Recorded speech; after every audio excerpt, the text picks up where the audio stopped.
Chapter 15:15. General Du knew very well that the power of the burial of heaven must be terrifying. Seeing the fusion of the burial of heaven and the primordial spirit golden sword, his face suddenly changed, and his eyes were filled with anxiety and worry. With his strength and means, of course, he could kill Ji Tianqing. But he couldn't help but worry that Ji Tianqing could use the power of the burial of heaven to be in a stalemate with him for a long time. The huge commotion of the two sides fighting must have alarmed the guards on Mount God Bestowment. If he couldn't kill Ji Tianqing as soon as possible, the golden-armored guards would soon arrive. By then, his plan would be in vain. At this moment, Ji Tianqing had already controlled the giant sword to slash down. Heaven-splitting sword. The giant golden sword, suffused with a hazy black shadow and purple electric light, erupted with a destructive power and instantly struck General Du. He had no chance to dodge at all, and could only activate the Kuei Ox Phantom to block the giant sword. Boom! A loud noise that shook the sky exploded in the valley and spread for hundreds of miles. The giant Kuei Ox Phantom was cut in half on the spot, and the purple light burst out, illuminating the entire valley. General Du also looked as if he had been struck by lightning. His face turned pale, and blood spurted from his mouth and nose. His whole body was like a broken sack, flying more than 10 miles away and smashing into the rock wall of Mount God Bestowment. The extremely hard dark brown rock wall was smashed into a pit with a radius of 10,000 feet, and dense cracks appeared around it. The sacred and majestic Mount God Bestowment also trembled a few times, making a dull rumbling sound. This sword was the most powerful sword that Ji Tianqing could unleash. Moreover, the fusion of the burial of heaven and the primordial spirit golden sword doubled the power of this sword. Because of this, General Du, who was at the first stage of the Tribulation Transcendence realm, was sent flying and seriously injured by this sword. The Kuei Ox Phantom that was cut in half quickly disappeared and retracted into General Du's body. His primordial spirit was seriously injured and was lying in the deep pit in the rock wall, buried by countless gravel. Ji Tianqing cast a spell again and controlled the primordial spirit golden sword to slash at the deep pit, wanting to take the opportunity to kill General Du, but at this moment, Deputy General Li rushed out from the side with his injuries. "Little bastard, you're courting death." His eyes were about to burst with anger, and he roared with murderous intent. He flew out of the deep pit to help General Du to block the sword. In the sky behind him, a 10,000-meter-tall golden shadow appeared. It was a golden-armored giant with 4 arms, each holding a saber, a spear, a sword, and a halberd. Under the control of Deputy General Li's body, the golden primordial spirit golden sword. Boom! With a thunderous explosion, the golden sword struck the golden-armored giant. Immediately, the 4 arms of the golden-armored giant were chopped off, turning into specks of golden light that dissipated into the sky. The golden sword golden giant was also cut in half and quickly retracted into Deputy General Li's body. Deputy General Li's primordial spirit was seriously injured. He spat out blood and flew back into the deep pit. His robe was ragged, and his body was full of cracks. Blood gushed out and dyed him red. He struggled in the pile of gravel and was about to get up to rescue General Du at this moment. Ji Tianqing controlled the primordial spirit golden sword to slash down. Heaven-breaking sword. The giant sword released a golden light that covered the sky and the sun. It had the power to destroy everything and hit Deputy General Li hard. Bang!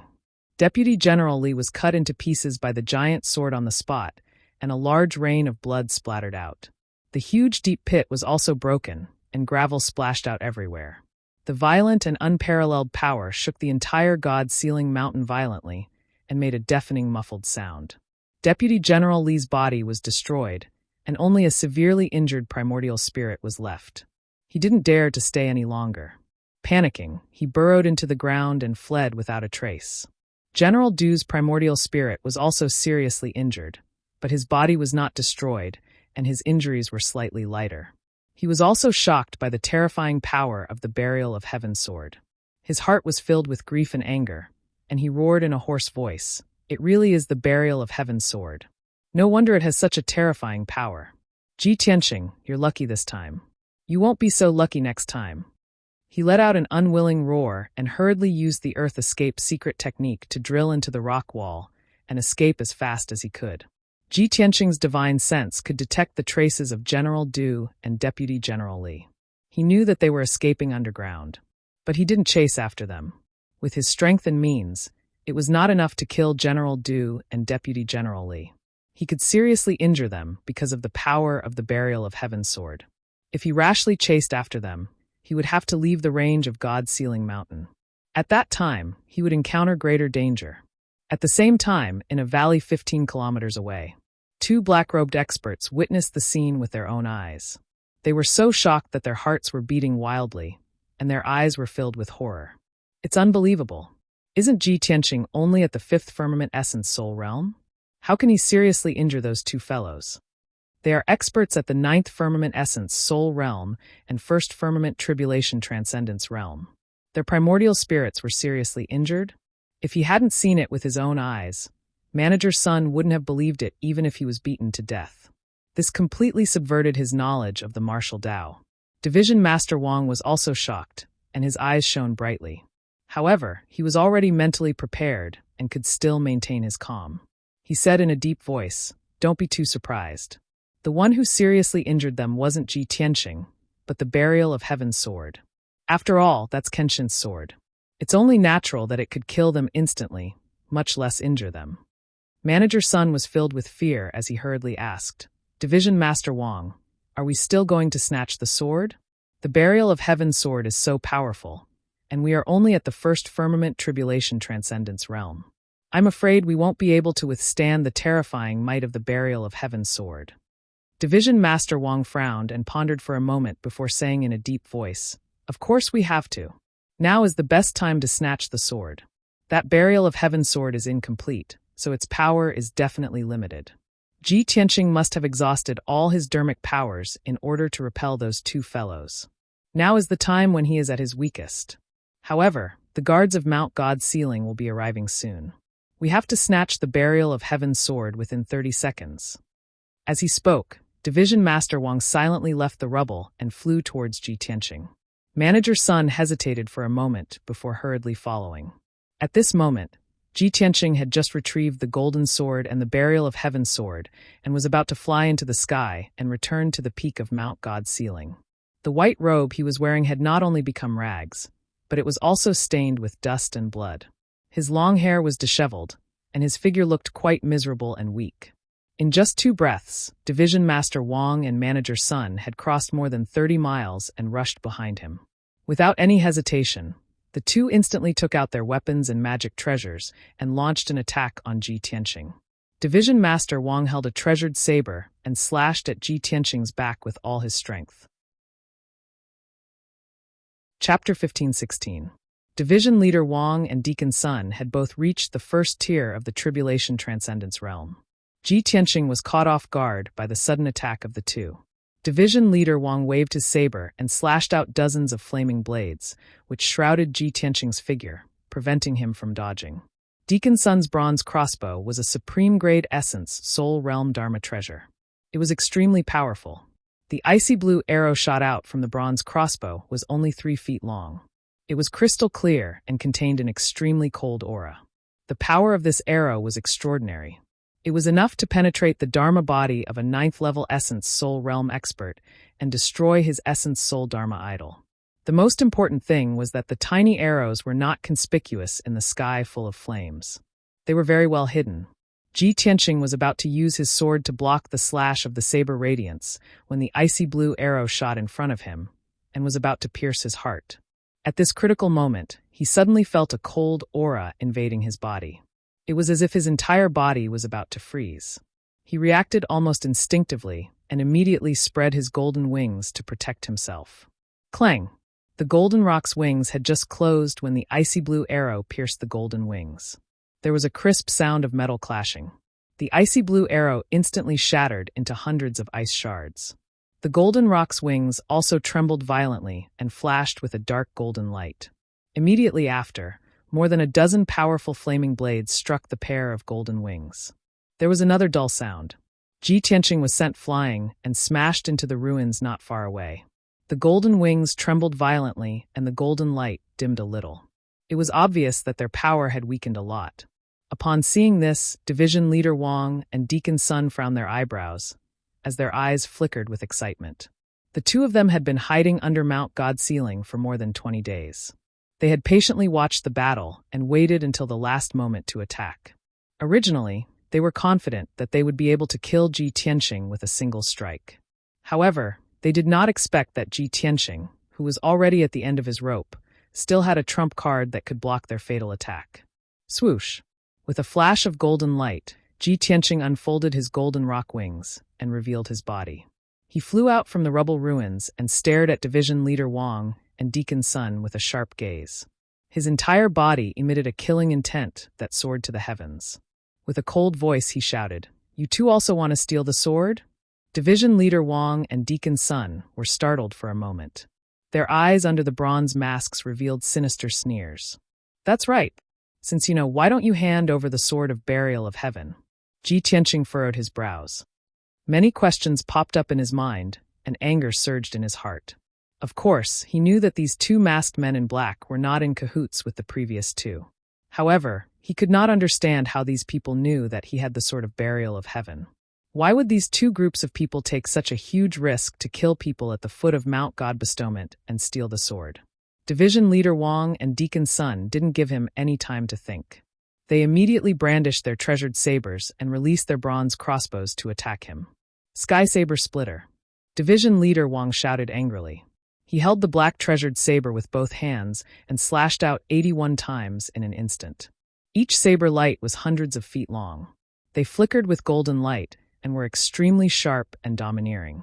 The 81 saber lights formed a crisscrossing saber net that descended from the sky toward Ji Tianqing.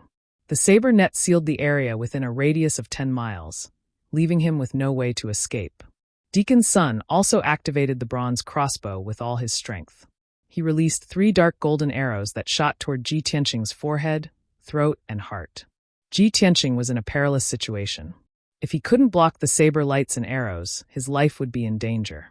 At this critical moment, he didn't hesitate to use the primordial spirit golden sword and took out the sword of burial of heaven. "Burial of heaven, lend me a hand." He used his divine thought to send a message to the sword soul of burial of heaven. In the next moment, the sword of burial of heaven expanded to 1,000 feet tall and merged with the primordial spirit golden sword again. Then his body emitted a golden light that shot into the sky. His body turned into a dazzling brilliance and merged with the primordial spirit golden sword. The primordial spirit golden sword was formed by the fusion of the primordial spirit, the sword of burial of heaven, and Ji Tianqing. Its power had reached its peak. White Tiger Sacred Sword. Following a roar that sounded like a tiger's roar, a 1,000-feet-long golden sword released a huge white tiger shadow that slashed toward Division Leader Wang and Deacon Sunday. This was one of Kenshin's sword arts, the 4 spiritual sacred sword. Back then, Ji Tianqing was only at the Yuandan realm, and he could use this sword technique. However, this secret skill was a sacred sword art that Kenshin had created himself. Only a martial sage would be able to unleash the full power of the sword skill. Now, Ji Tianqing was stronger and had a deeper understanding of the sword arts. The power of the White Tiger Sacred Sword was even more terrifying. Kaboom! The huge net formed by the 81 rays of saber radiance was instantly shattered by the White Tiger Sacred Sword and scattered in all directions. The 3 arrows that were shot toward them were also shattered on the spot by the White Tiger Sacred Sword. Division Leader Wang and Deacon Sun's attacks were actually so weak under the White Tiger Sacred Sword. The two of them looked on helplessly as the huge sword slashed down on them. However, they were suppressed by the terrifying power and had no time to dodge or escape. Their eyes were filled with shock and fear. They were shocked that Ji Tianqing could use such a marvelous sword technique, and were fearful of the terrifying power of the sword of burial of heaven. Bang! With a loud muffled sound, Division Leader Wang and Deacon Sun were sent flying by the huge golden sword. They crashed into the ground with a loud bang. A huge ravine that was 30 miles long and 10,000 feet wide was formed on the rocky ground. Endless crushed stones flew into the sky, and the earth within a radius of a few hundred miles trembled. The majestic Mount God Bestowment shook again. At the bottom of the huge ravine, Division Leader Wang and Deacon Sun were lying in the ruins covered with blood. Their bodies were covered by the earth and rocks. Fortunately, the two of them had the strength of the Tribulation Realm, so they were lucky enough to escape and block the White Tiger Sacred Sword's attack. However, their corporeal bodies were filled with cracks like broken porcelain bowls. Dark golden blood soaked their robes and mixed with the earth. They looked very miserable. Their primordial spirits were also injured by the white tiger's sacred sword. Their consciousness was somewhat blurry and drowsy. At this moment, Deacon Sun recalled what Division Leader Wang had said before. After all, that is Kenshin's sword. Not to mention injuring them. Even if it killed them instantly, it would be reasonable. He had personally experienced the terrifying power of the Sword of Burial of Heaven, and his heart was filled with regret. Damn it! We already knew the terrifying power of the Sword of Burial of Heaven, and saw the two of them being seriously injured with our own eyes. Why did we also end up like this and repeat the same mistake? At this moment, Ji Tianqing used the secret technique again, and his body fused with the huge sword once more. He wanted to use the Vermilion Bird's sacred sword to deal with Division Leader Wang and Deacon Sunday. The two of them suddenly woke up and were filled with anger and worry. Chapter 15:17. Although Division Leader Wang and Deacon Sun were both at the first level of the Tribulation Transcendence realm, they did not know each other. They did not know Ji Tianqing at all, let alone Ji Tianqing's true strength and trump cards. Division Leader Wang's wrong judgment led to them being injured by the White Tiger's sacred sword. Not only did Ji Tianqing not fall into a weakened state, but he also used an even more powerful ultimate move. If they continued to fight, they would not be able to gain the upper hand at all, and they would not be able to obtain the Sword of Burial of Heaven.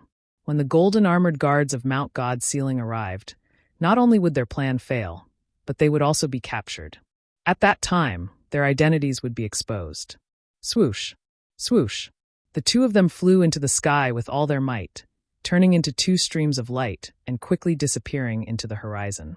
With Ji Tianqing's strength, he could not catch up to them at all. He could only watch as they escaped. Swoosh! The golden light faded, and his figure appeared, standing in the sky.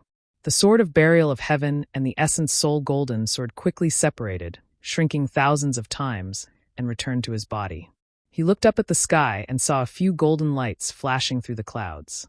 A team of golden armored guards was rushing over as fast as lightning. He frowned and thought for a moment, then used the divine concealment step to stay invisible. He went around the golden armored guards and returned to the peak of Mount God's ceiling from the side. 100 breaths have passed since I was attacked, and the golden armored guards have only just arrived. They are really slow. Don't tell me they don't care about anything outside of Mount God's ceiling? Ji Tianqing hid in the clouds and looked down at the golden armored guards, thinking silently. The golden armored guards rushed to the square at the foot of the mountain and began to search and investigate.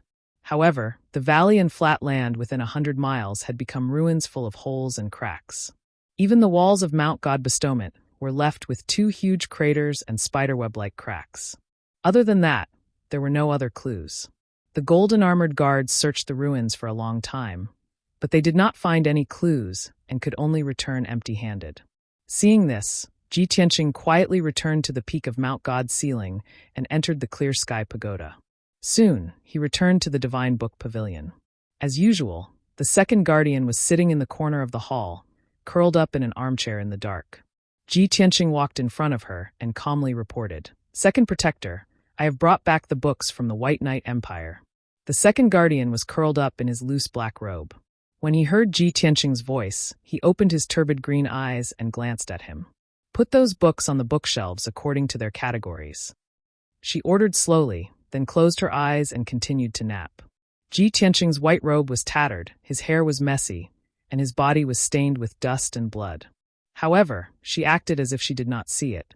She did not react at all, nor did she open her mouth to ask. Ji Tianqing glanced at her expressionlessly and turned to walk to the bookshelf not far away. He took out the black ring, took out a few thousand books from it, and arranged them on the corresponding bookshelves according to different categories. An hour later, he put all the books on the shelves and returned to the secret room. The previous battle consumed most of his magic power, and he also suffered some minor injuries. Fortunately, with the help of the Burial of Heaven, he was able to beat back the 2 waves of attackers. After he treated his injuries, he sat on the futon and closed his eyes to rest, silently pondering. Whether it is the Great Guardian or the Second Guardian, they are both unreasonable people. This clear sky pagoda is not like the sky-bearing sect and the monarch mansion that I used to stay in. The rules here are strict, and there is no human touch to speak of. The great guardian is cold and strict. The second guardian saw that I was injured but did not care. The golden armored guards also came late. Humph. The so-called holy land of martial arts may have some divinity, but there is not much humanity. Ji Tianqing secretly thought in his heart, and the corner of his mouth hooked up into a disdainful sneer. He decided to hide the fact that he was attacked at the foot of the mountain and would never report it to the people of the Clear Sky Pagoda. After all, he had offended the Great Guardian, and even if the Great Guardian knew that he had been attacked, he would most likely turn a blind eye.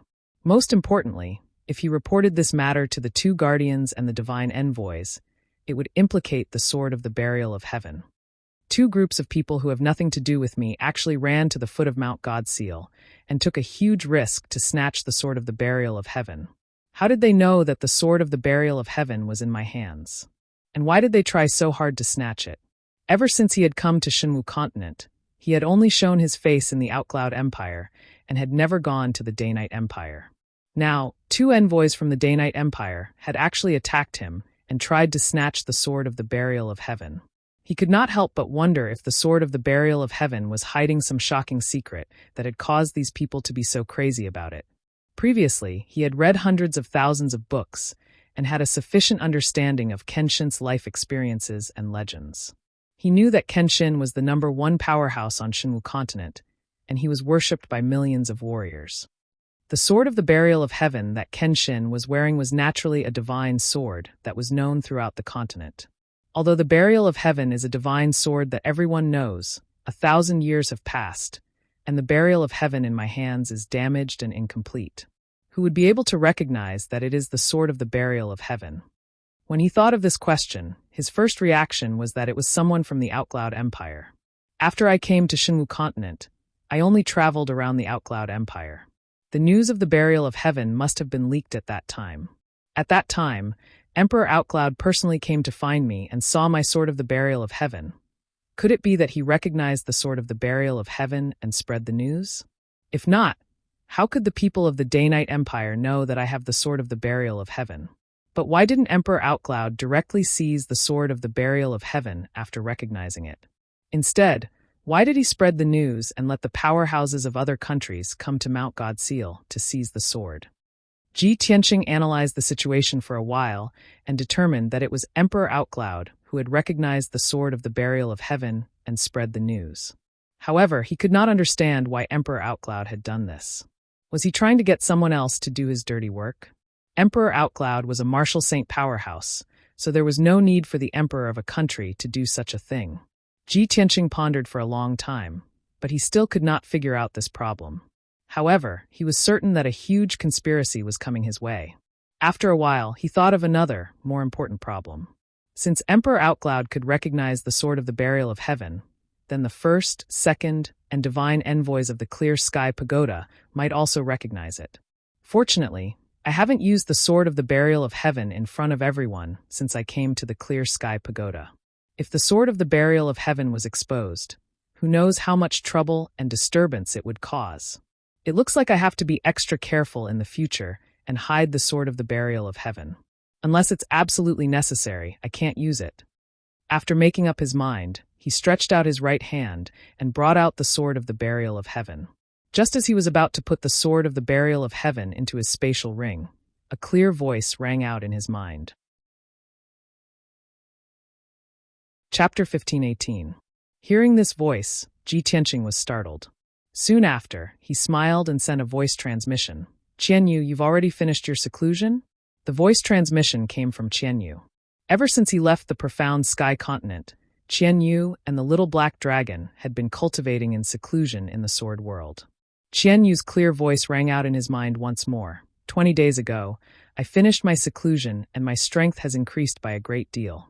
Old Ji, come in quickly, I've made a great discovery. A great discovery? Ji Tianqing raised an eyebrow, his interest piqued. He opened the entrance to the sword world, and his figure flashed into the sword world, appearing in the sky above peaceful Earth City. Qianyu was flying in the blue sky, his body over 300 meters long and his 12 furry tails flickering with an icy blue light. After not seeing him for a long time, Ji Tianqing sized him up and found that his strength had reached the 5th layer of the spirit refining realm. When Qianyu saw him, She hurriedly flew over, her clear eyes filled with excitement. "Old Ji, come with me, I'll take you to a place." As he spoke, he carried Ji Tianqing on his back and flew towards the northeast of peaceful Earth City. Ji Tianqing was a little confused and asked, "Qianyu, where are you taking me? What did you discover?" Qianyu flew through the sky as fast as lightning and said, "Old Ji, the sword world is growing every day, constantly expanding its space. You should know this, right?" "Of course." Ji Tianqing nodded and explained, "As the burial of heaven's strength continues to recover, the sword world will also expand. When the burial of heaven recovers to its peak, the sword world will also return to its original state, becoming a great world." Qianyu nodded to express his understanding and explained, 20 days ago, when I finished my seclusion, I went around the sword world to see how much it had expanded. As a result, I discovered a mysterious forbidden area at the northern border." "Mysterious forbidden area?" Ji Tianqing frowned and asked doubtfully, "What is the forbidden area?" Qianyu said excitedly, "That forbidden area is in the mountains, sealed by a powerful formation. It looks majestic and magnificent. Unfortunately, with my strength, I can't get close at all, nor can I see the situation inside the forbidden area." Hearing what it said, Ji Tianqing became more confused and expectant. He said seriously, "Take me to see it." Qianyu sped up, crossing one majestic mountain range after another, rushing towards the end of the horizon. About 2 hours later, Qianyu finally reached the end of the sword world.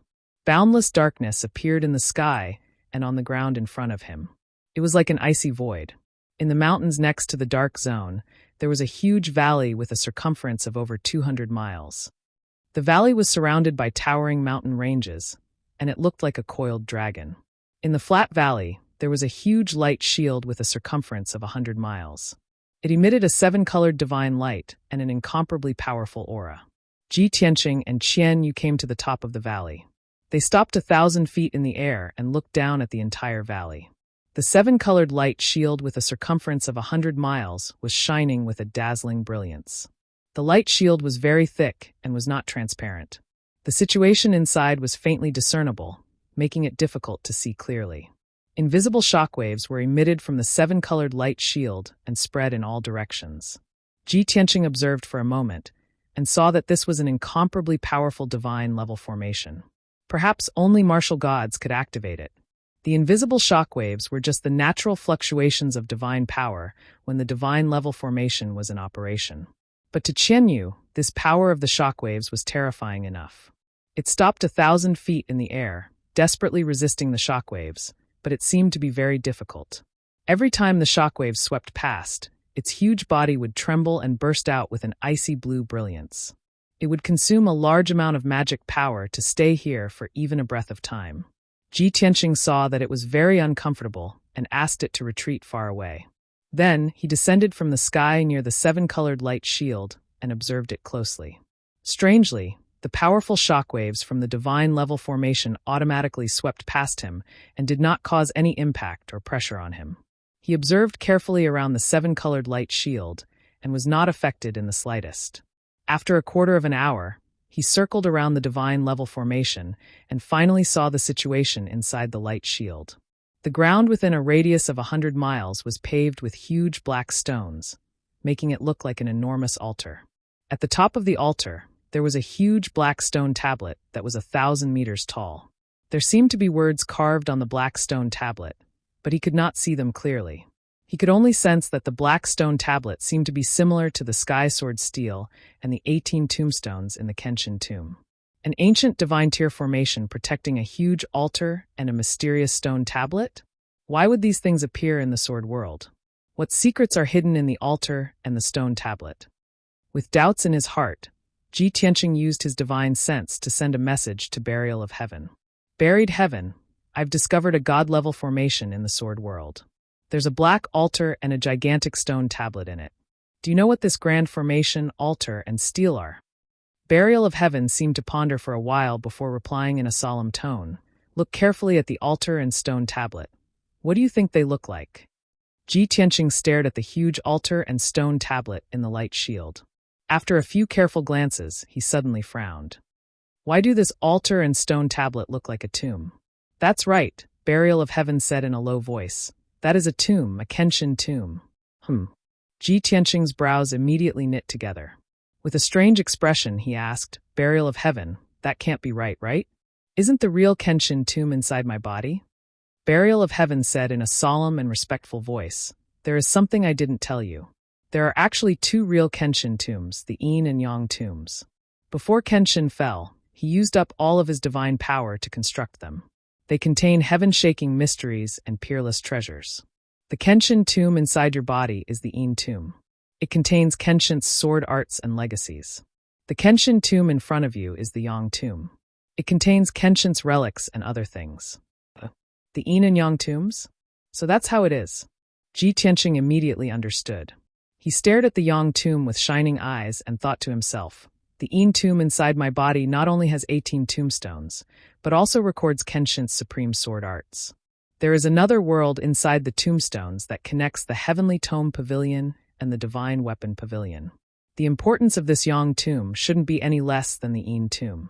I wonder what treasures are stored inside. Chapter 1519. Ji Tianqing stared at the Yang tomb within the rainbow barrier, his heart filled with anticipation. Burial of Heaven, how can I enter the Yang tomb? Burial of Heaven said calmly, the formation protecting the Yang tomb is a great divine formation. Kenshin personally set it up and incorporated his formation Dao techniques. You can find the method to open it in the Heavenly Sutra Pavilion. Once you reach the martial god realm, you should be able to do so. What? I need to reach the martial god realm to open it? Ji Tianqing immediately frowned. It'll be at least a few decades before I reach the martial god realm. Burial of Heaven, is there any way to open the divine formation ahead of time? Burial of Heaven said indifferently, Yes, I can help you open the divine formation. After a pause, it added, but not now. My body hasn't recovered and my strength hasn't recovered, so there's no way I can open the divine formation. Unless you can help me repair the sword and restore my strength to around 70%. Ji Tianqing thought for a moment and nodded. In comparison, repairing Burial of Heaven's sword should be easier than reaching the martial god realm. I can consider this method. But where can I find the materials to repair the divine sword? Burial of Heaven said solemnly, I'll naturally tell you what materials are needed in the future. Everything about Kenshin is buried in the Yin-Yang tombs. If you can combine the tombs one day, you'll be able to discover the earth-shattering treasures that Kenshin left behind. Ji Tianqing's eyes flashed with a shrewd light. He hurriedly asked, What earth-shattering treasures? Burial of Heaven said with some disdain, It's a top secret that can shock the world and shake the 9 heavens. Then what is it? Ji Tianqing's interest was piqued, and he grew increasingly curious. Burial of Heaven said gravely, With your current strength and situation, it's best if you don't know. You'll naturally understand once you open the divine formation and enter the Yang tomb. This answer from the Burial of Heaven made Ji Tianqing feel rather helpless. He could only suppress his curiosity and anticipation as he turned around and left the valley. Qianyu was waiting outside the valley. When he saw Ji Yunshu come back, he quickly greeted him and asked, Old Ji, how is it? Did you find any clues? We'll talk about it when we get back. Ji Tianqing flew onto its back and ordered it to return to the peaceful Soil City. An hour later, he brought Qianyu back to the peaceful Soil City and used a secret sound transmission technique to summon the Golden Mountain King. After a short conversation, Ji Tianqing realized that the Jinshan King did not know about the 7-colored array. Therefore, he warned the Jinshan King, the great formation in the valley is a powerful divine-grade formation. It is extraordinarily powerful. Don't let anyone get close to it to avoid being accidentally injured. The Jinshan King cupped his hands, indicating that he would do as he was told. Ji Tianqing then turned to Qianyu and said, Qianyu, you don't have to go there anymore. It's too dangerous. Qianyu naturally nodded in agreement. Soon after, Ji Tianqing left the peaceful Soil City and flew to the mountains in the west to visit the Little Black Dragon. According to Qianyu, the Little Black Dragon found a miraculous pool in the depths of the mountains in the west. There seemed to be a spring in the pool that gushed out spiritual water, making the entire pool seem like a paradise. Ever since the Little Black Dragon discovered the pool, it had been coiled up in the pool, unwilling to leave. It had been cultivating in the pool the entire time. Ji Tianqing was curious and wanted to see it for himself. The sword world continued to expand, and many wondrous things appeared. This small world was no longer monotonous and became colorful. He was looking forward to the future. When the burial of heaven recovered its strength, the sword world would expand into a complete large world. At that time, there would be even more wondrous things, right? An hour later, he flew to the depths of the mountains in the west. When he was still a few hundred miles away, he saw a five-colored auspicious cloud in the sky in front of him. This auspicious cloud was over 100 miles in radius and was suspended between several towering mountains. It did not dissipate even when the wind blew. The five-colored auspicious cloud was formed from the dense spiritual energy of heaven and earth. It constantly condensed drops of five-colored spiritual liquid that sprinkled down like rain. Below the auspicious cloud was a lake that was several dozen miles in radius and was surrounded by towering mountains. Looking down from the sky, this lake was like a mirror. There were many clouds floating above the lake, creating a scene of rosy clouds. Upon closer inspection, one would discover that the lake water was faintly seven-colored and contained dense spiritual energy of heaven and earth. Ji Tianqing flew to the air above the lake. He looked around and saw some clues. 5 mountain ranges intersected here, forming a deep valley in the middle. After it was filled with water, it turned into a lake. There are 5 tall mountains around the lake, occupying the positions of the 5 elements and forming a natural 5 elements array. This is where the spiritual energy of the 5 elements gathers and is a natural land of spirit veins. No wonder there is a spirit spring here. The little black dragon is really lucky to be able to find this natural spirit vein and gather the spiritual energy of the 5 elements in a radius of several 100,000 miles to help it cultivate and become stronger. He muttered to himself, a gratified smile appearing on his face. The surrounding mountains were protected by the 5 peaks. The lake water was as calm as a mirror, and clouds slowly flowed in the air. There were also 5-colored auspicious clouds in the sky that constantly sprinkled spiritual rain. It was truly a peaceful land of treasures, like a paradise. Ji Tianqing observed for a while before calling out to the calm lake, "Little black dragon, come out and meet me." As his voice fell, the originally calm center of the lake gradually rippled and rippled, spreading out in all directions. In a few short breaths, the lake water in a radius of 10 miles seemed to be boiling as huge waves surged. Then a huge black shadow emerged from the water and broke through the water surface with a splash, flying into the sky. Roar! A resounding and majestic dragon roar resounded, echoing between the mountains. A 10-mile-long black dragon with a cold and majestic aura appeared in the air above the lake. It was the little black dragon. Now, not only was its body 10 miles long and majestic to the extreme, the dragon scales all over its body shone with a dazzling cold light. To ordinary people, this water surface with a radius of dozens of miles could be called a large lake. However, compared to the huge body of the black dragon, this water surface could only be called a pool. Whoosh! The black dragon flew across the sky like lightning and quickly arrived in front of Ji Tianqing. It nodded slightly and said in a low muffled voice, "Old Ji, how did you find this place?" Ji Tianqing stepped onto the dragon's back and sized it up as he said, "I heard from Qianyue that you found a treasured land, so I came to see for myself. I didn't expect your strength to have improved so much in just 2 months." Chapter 15:20.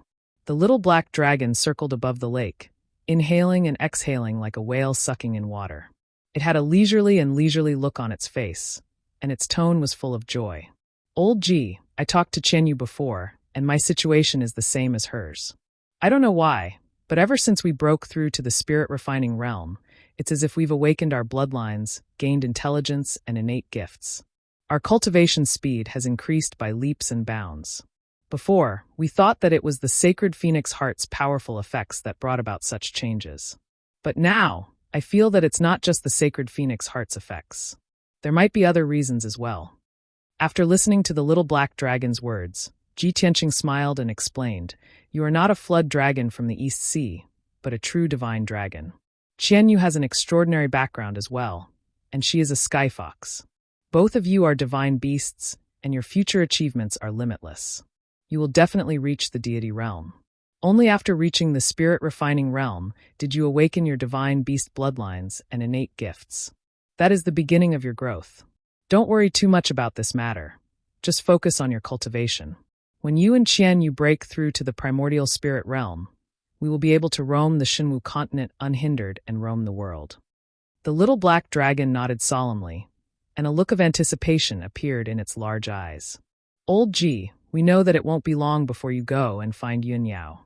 At that time, you will definitely encounter many dangers and obstacles, so we have been cultivating diligently. We hope that we can help you in the future." Hearing its serious and sincere words, Ji Tianqing's heart warmed slightly, and he nodded. "All right, I also look forward to the two of you becoming stronger as soon as possible and roaming the world with me." He chatted with the little black dragon for a while longer before leaving the 5 elemental spirit lakes. Not long after, he exited the sword world and returned to his private room to continue cultivating. It was late at night and not a sound could be heard. A bright moon hung high in the sky, sprinkling down bright moonlight. At the peak of Godseal Mountain, the 6 palaces that housed the geniuses of the 6 nations were still lit. Within the day-night palace, in a dark room, there were specks of dazzling multicolored light. A young man in a black robe was sitting on a futon made of spiritual jade. This person's figure was tall and straight, and his face was like jade. He wore the attire of an elegant young master, and his bearing was rather noble and refined. He was the #1 genius of the White Knight Empire, the 7th son of the White Knight Holy Emperor, Song Zhanyu. At this moment, he was holding a white communication jade slip with both hands, which was flashing with white light. The jade slip recorded a secret order from the White Knight Holy Emperor. After he finished reading the order with his divine sense, he frowned and began to ponder. After a long time, he put the jade slip into his interspatial ring and murmured with a complicated expression, "Ji Tianqing, the sword of burial of heaven." Who would have thought that the world's #1 divine sword would be in his hands? This person was the #1 genius of the Chu-Yun Empire. The great emperor of the Chu-Yun Empire actually did not discover that he possessed the sword of burial of heaven and allowed him to come to the Clear Sky Pagoda. Was this the will of the heavens? It was destined that the sword of burial of heaven would not belong to the Chu-Yun Empire. After Ji Tianqing came to the Clear Sky Pagoda, he did not use any weapons or magic treasures. It seemed that he intentionally hid the existence of the sword of burial of heaven. If not for the order from my father, I would not have known this secret. The light in his eyes became sharper and sharper. He secretly clenched his fists and murmured to himself, "However, since I know this secret, I must find an opportunity to snatch the sword of burial of heaven. If I can snatch the sword of burial of heaven for my father, I may be able to help my father advance to the martial god realm. At that time, my father will be able to stand shoulder to shoulder with martial god Taihao, and I will become the new holy emperor." Speaking of this, the corners of his mouth curled up into a faint sneer, and his eyes surged with traces of anticipation. However, he calmly pondered for a moment, and the sneer on his lips gradually disappeared. It's a pity that Ji Tianqing seems to be highly regarded and protected by the little princess. He was punished to clean the Divine Book Pavilion for half a year. In this half a year, he will probably stay in the Divine Book Pavilion, and I will not have a chance to make a move. Could it be that I can only wait until half a year later during the God-Disciple test to make a move? That won't do. I have to think of a way as soon as possible and find a chance to make a move. Thinking of this, he frowned and pondered. Time passed very quickly. Unknowingly, another half a month had passed. In this half a month, Ji Tianqing had been in closed-door cultivation in the Divine Book Pavilion's secret chamber, and no one came to disturb him.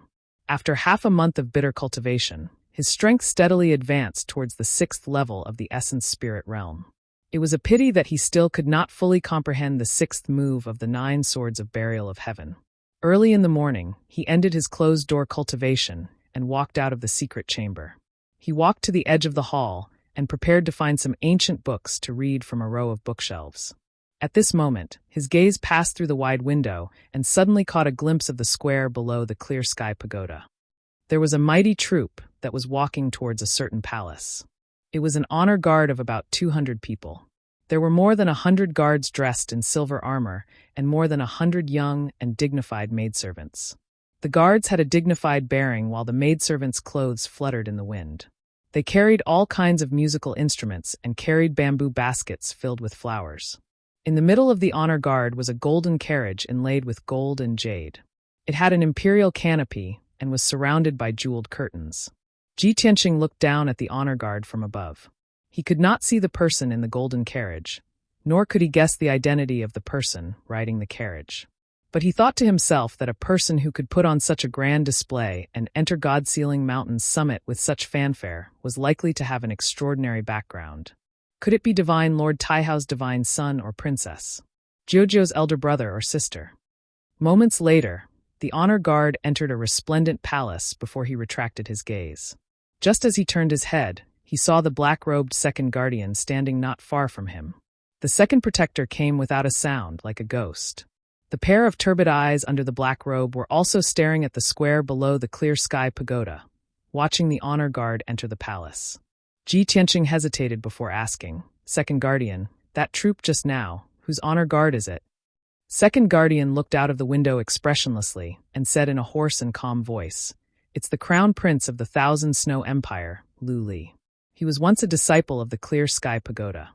After he achieved great success, he left the Clear Sky Pagoda and returned to the Thousand Snow Empire to be conferred the title of Crown Prince.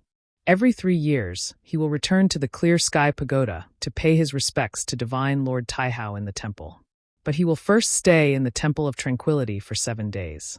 After 7 days of cleansing, he will go to the temple to pay his respects." "I see." Ji Tianqing nodded to show that he understood.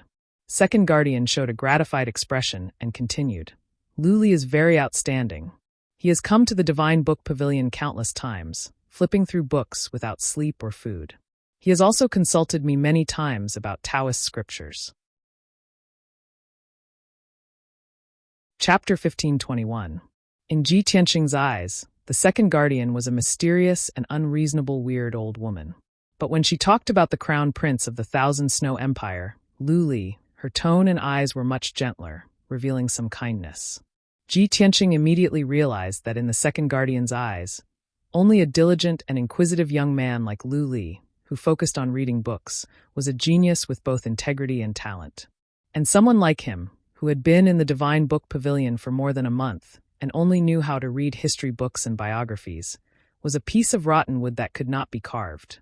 Ji Tianqing was well aware of this point, but he did not bother to argue about it.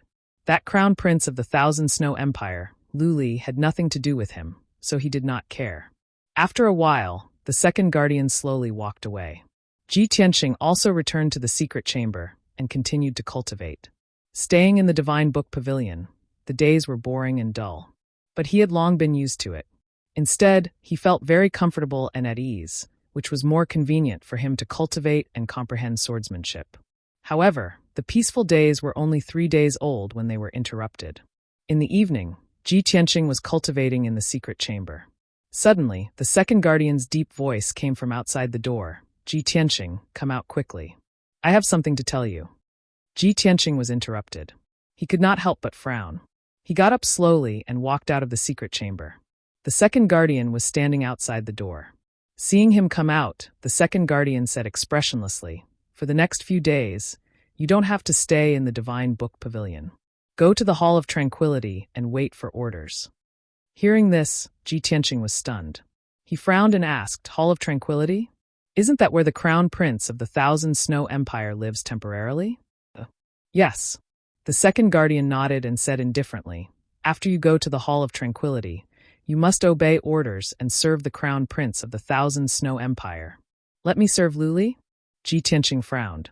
He stared at the second guardian and asked, "Second guardian, is this your arrangement?" Ever since Lu Li's procession of honor arrived at the Mountain of Investiture, he had been staying in the Clear Heaven Pagoda. Now, second guardian suddenly told him to serve Lu Li at the Hall of Tranquility.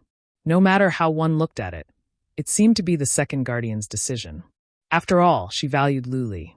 However, Ji Tianqing was dissatisfied and secretly thought, not to mention the crown prince of the Thousand Snow Empire, even the holy emperor of the Thousand Snow Empire is not qualified for me to serve. Are you treating me like a servant? The second protector glanced at him, as if he had seen through his thoughts. He explained in a cold tone, "I'm just informing you. This is not my intention. This is the decision of the Grand Guardian. I heard that Lu Li is interested in you after hearing about your story.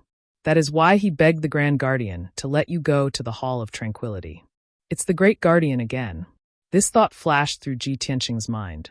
He wondered to himself, "This Lu Li, I don't think he is just curious about me. He must have some other purpose."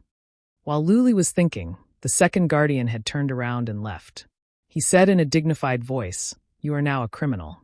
Don't even think about disobeying the orders of the Grand Guardian. Otherwise, you will be punished even more. Go to the Hall of Tranquility now. If you are smart enough and can make Luli happy, maybe he can put in a good word for you in front of the Grand Guardian." With that said, the second guardian disappeared into the darkness and left quietly. Ji Tianqing curled his lips and sneered to himself. He is just a crown prince of an empire. How arrogant he is. I'd like to see what medicine is hidden in this guy's gourd, and what he wants to do.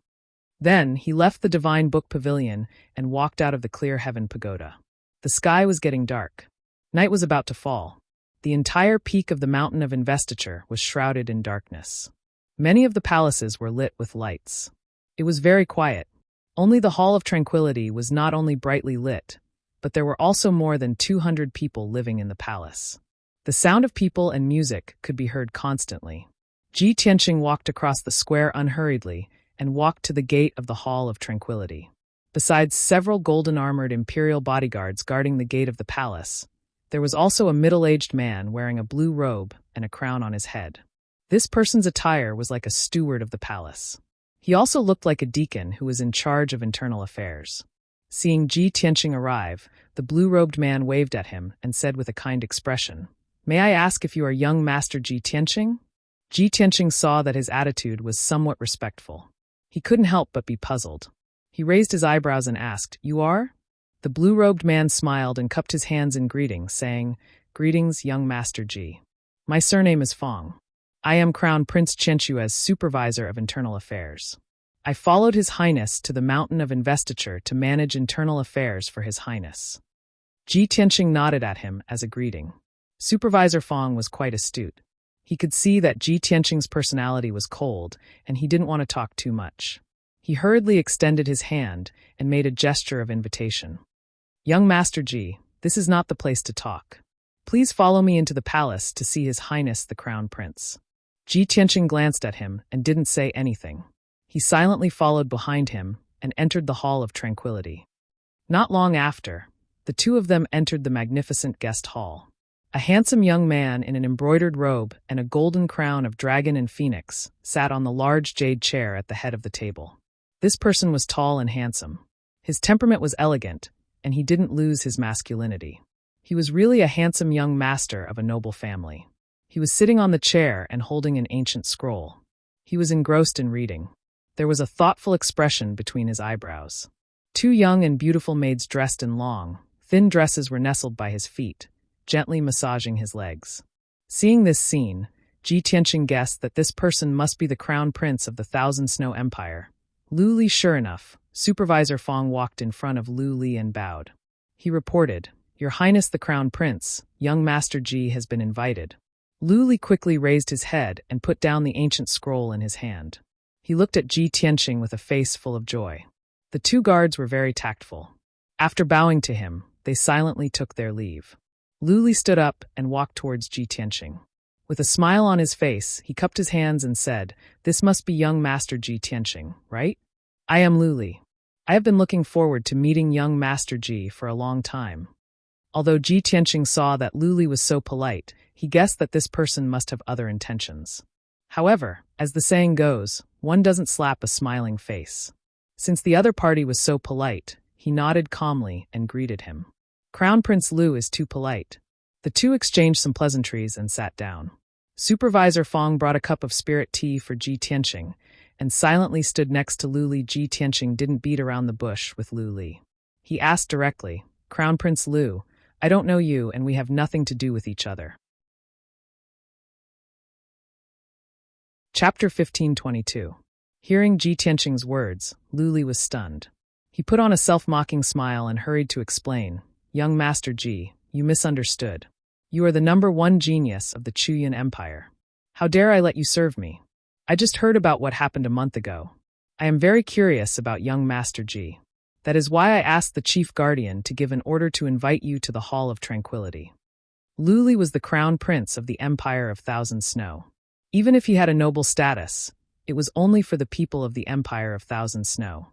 Ji Tianqing was the #1 genius of the Chuyan Empire. There was no need to be polite to him. Even if Luli had reached the tribulation realm, it was nothing. All the candidates who were qualified to enter the Tower of Hautian could reach the tribulation realm in the future. Therefore, Luli's words were reasonable. Ji Tianqing didn't ask any more questions. He nodded to show that he understood. He knew that Luli wouldn't come to him for no reason. Luli would tell him his intentions. He didn't need to say anything. He just needed to wait and see. As expected, Luli put away his smile and put on a solemn expression. He looked at Ji Tianqing with glowing eyes and said in a low voice, "Young Master Ji, about the matter of worshipping the immortal Lord, I have understood the cause and effect. I have thought about it for a long time, and I have checked many ancient books and documents. I can conclude that it must be a misunderstanding. Most likely, young Master Ji's talent in martial arts is outstanding. Under special circumstances, you caused such a great change in heaven and earth. It is a pity that this is related to the mysteries of heaven and the great Tao. Ordinary people can't understand it."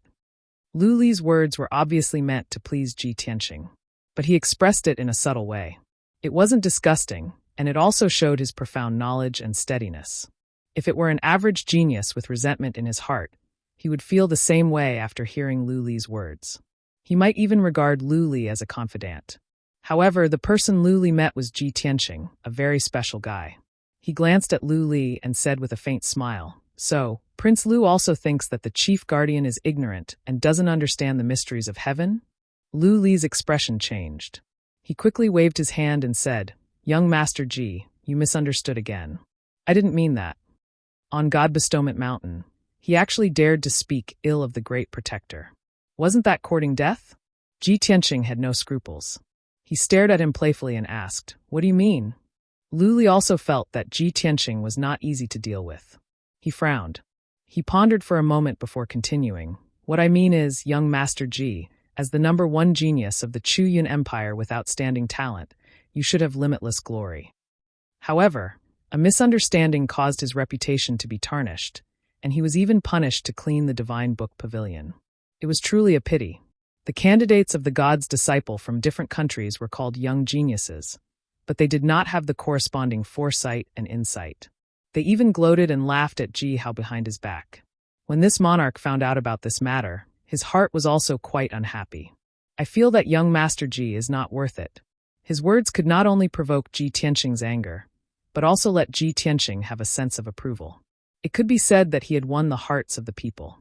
However, Ji Tianqing still looked calm and indifferent. He slowly drank his tea and said, "I am an eagle that soars to the 9 heavens. Why would I care about the criticism of a sparrow?" Luli's body trembled. A strange light flashed through his eyes. He sneered in his heart, "What an arrogant kid. He really has no sense of shame."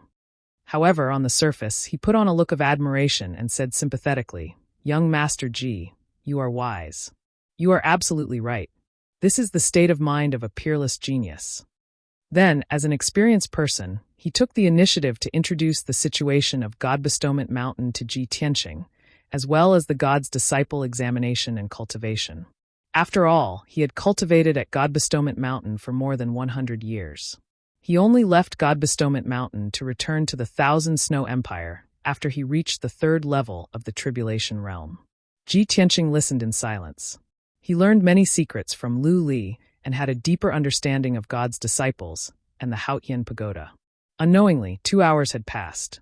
Most of the time, it was Lu Li who was talking and Ji Tianqing who was listening. However, on the surface, the conversation between the two seemed to be pleasant and harmonious. Lu Li saw that the time was right. He confided in Ji Tianqing and told him his true intentions. "Young Master Ji, I believe you also understand that God Bestowment Mountain is just a holy land for martial arts. It is a place for God's disciples to communicate and cultivate. Most of the God's disciples will leave God Bestowment Mountain in the future and find their own way out. Only a few of the top God's disciples may be favored by the God and promoted to the God's kingdom in the 9 heavens. They will be given a more honorable status. However, only 1 or 2 of these lucky ones will appear in hundreds of years. The chances are very slim. I am afraid that your current situation is not good. Not only will it be difficult for you to be valued, but you may also be ostracized and oppressed. Young Master Ji, with your talent in martial arts, you don't have to be bullied like this. You are not someone with your temperament and temperament. Hearing this, Ji Tianqing knew that Lu Li was going to get to the point. He looked at Lu Li calmly, raised his eyebrows and asked, "What do you mean?" Lu Li said solemnly, "Like my father, I value talents the most. I don't want pearls to be covered in dust. Therefore, every few years, I will come to God Bestowment Mountain to pay my respects. I want to help some unaccomplished talents and let them regain their glory. In the future, I will inherit the position of the Holy Emperor of Thousand Snow. I must have talents that I can trust and put in important positions. Young Master Ji, to be honest, I feel like you are an old friend at first sight. I admire you. With great sincerity, I invite you to join the Empire of Thousand Snow. As long as you agree, we will call each other brothers. I will definitely treat you as my most trusted brother." Ji Tianqing raised his eyebrows. He didn't say anything, but he was laughing in his heart. So this guy wants to rope me in. He has other plans. Seeing that Ji Tianqing didn't say anything, Lu Li thought that Ji Tianqing was hesitating. Lu Li continued, "Young Master Ji, as long as you are willing to follow me, I will not treat you badly. I will give you the best treatment and cultivation resources. I will make you the most dazzling, powerful warrior of the Empire of Thousand Snow." "Oh." Ji Tianqing raised his eyebrows and said in a playful tone, "Speaking of which, I remember. The #1 genius of the Empire of Thousand Snow, Zhang Ningxue, is more talented and powerful than me. Prince Lu, why don't you try your best to cultivate her? Why are you wasting time on me?" Speaking of Zhang Ningxue, Lu Li was stunned for a moment. Then he put on a playful smile. "Oh, young Master Ji, you have noticed Zhang Ningxue for a long time? What do you think of Zhang Ningxue?" Ji Tianqing said calmly, "She's beautiful, gentle, and talented in martial arts. Of course, she's a 1 in a million beauty." Chapter 1523. Ji Tianqing didn't expect Lu Li to suddenly say this. An idea popped up in his mind. A honey trap? Looks like this guy is plotting something big. With this thought, he looked at Lu Li calmly and shook his head. "Crown Prince Lu, Zhang Ningxue is a rare beauty, but love is a matter of mutual consent. Besides, I already have a wife. I only want to tie her down. I won't fall in love with anyone else." Lu Li seemed to have expected this answer. He waved his hand with a smile and said, "Young Master Ji, you are wrong. Which man doesn't have 3 wives and 4 concubines? Even the wealthy families in the mortal world have groups of wives and concubines. A proud son of the heavens like you should have countless beauties to match your talent and reputation.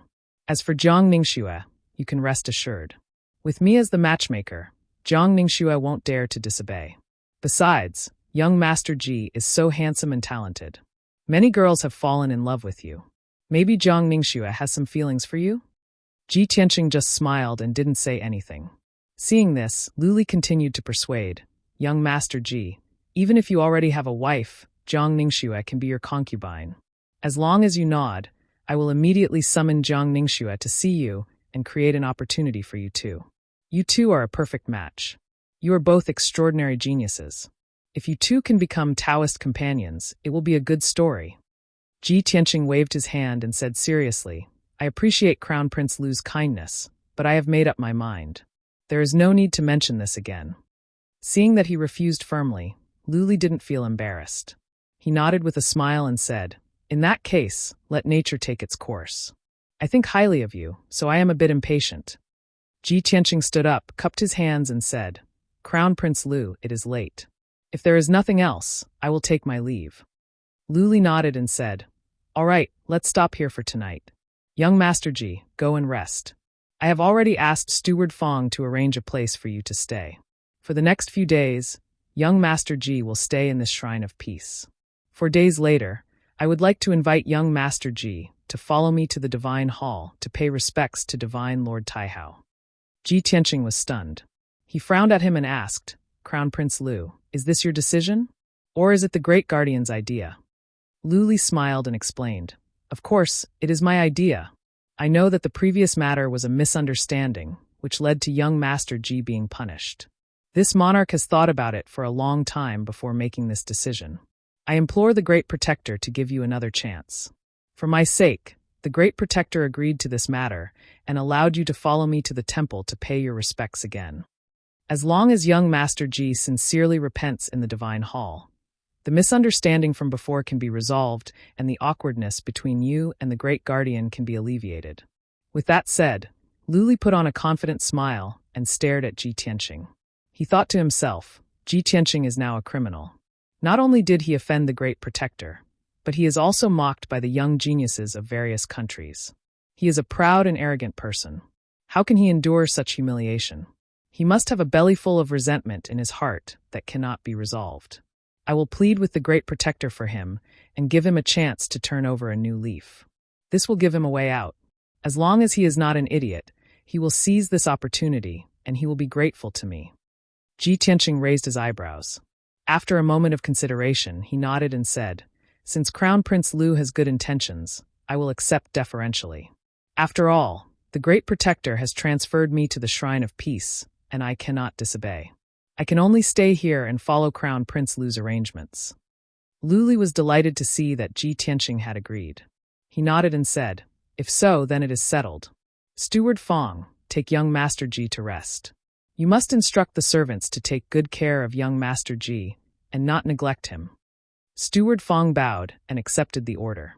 He took Ji Tianqing out of the living room and walked towards the depths of the palace. After Steward Fong left with Ji Tianqing, Luli was still standing in the living room, looking at the curtain of night outside the door. His eyes were filled with shrewdness, and a faint sneer hung on the corner of his mouth. He murmured to himself, This damn Ji Tianqing is really a cunning and difficult person to deal with. No wonder Division Leader Wang and Deacon Sun failed in their mission and failed to get the Sword of the Burial of Heaven. They were even seriously injured by Ji Tianqing. This guy is not only powerful but also scheming. He is really not easy to deal with. However, I have come out personally and used the opportunity of paying respects to him. I have a good chance of winning. Now that he has accepted my goodwill, the first step of my plan has been completed.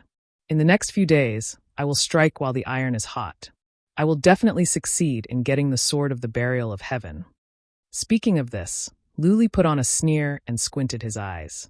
He walked out of the reception hall and entered the heavily guarded study.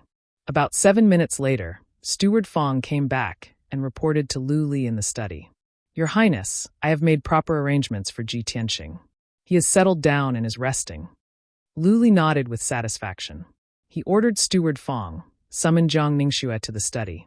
I have something important to tell her. Steward Fong said yes and hurried out of the study to carry out the order.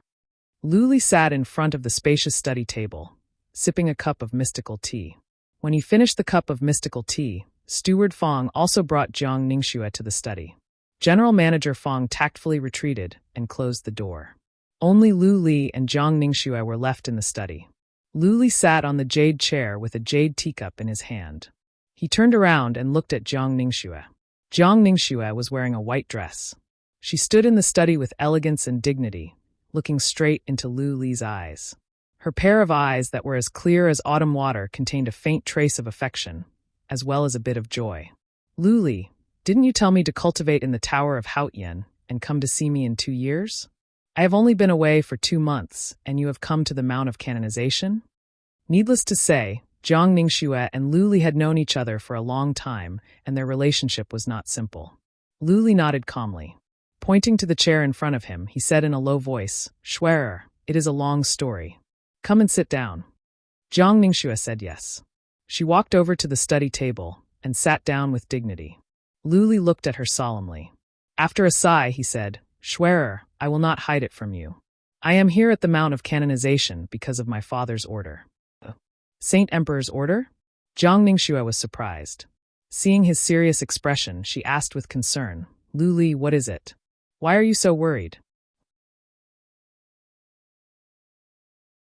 Chapter 1524. The Sword of Burial of Heaven? Jiang Ningxue's body trembled. Her eyes were filled with shock. Are you talking about Kenshin's sword, the legendary #1 sword in the world? Yes. Lu Li nodded solemnly. Jiang Ningxue's pretty face was filled with disbelief. More than 1,000 years ago, Kenshin defeated all the heroes in the world with the Sword of Burial of Heaven. He even suppressed the 3 martial gods.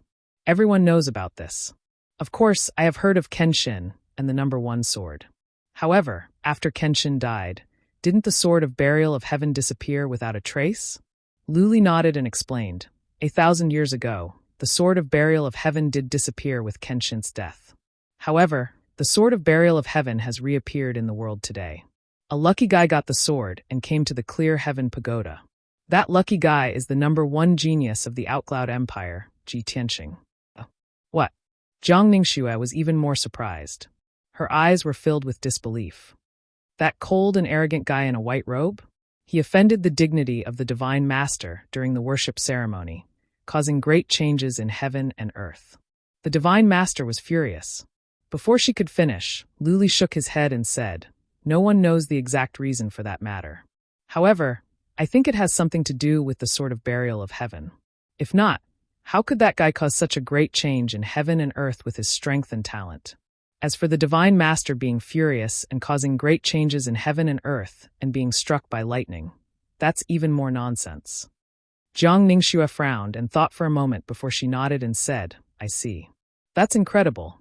Luli, the Divine Emperor sent you to mount God's ceiling for the sword of burial of heaven?" "That's right." Luli nodded again and explained. "Saint Emperor received the news more than a month ago. He sent Division Leader Wang and Deacon Sun of the Martial League to hide at the foot of the Mount of Gods, waiting for an opportunity to assassinate Ji Tianqing and snatch the sword of the burial of heaven. Unfortunately, their operation failed and they were seriously injured by Ji Tianqing. They fled back to the Empire in a sorry state."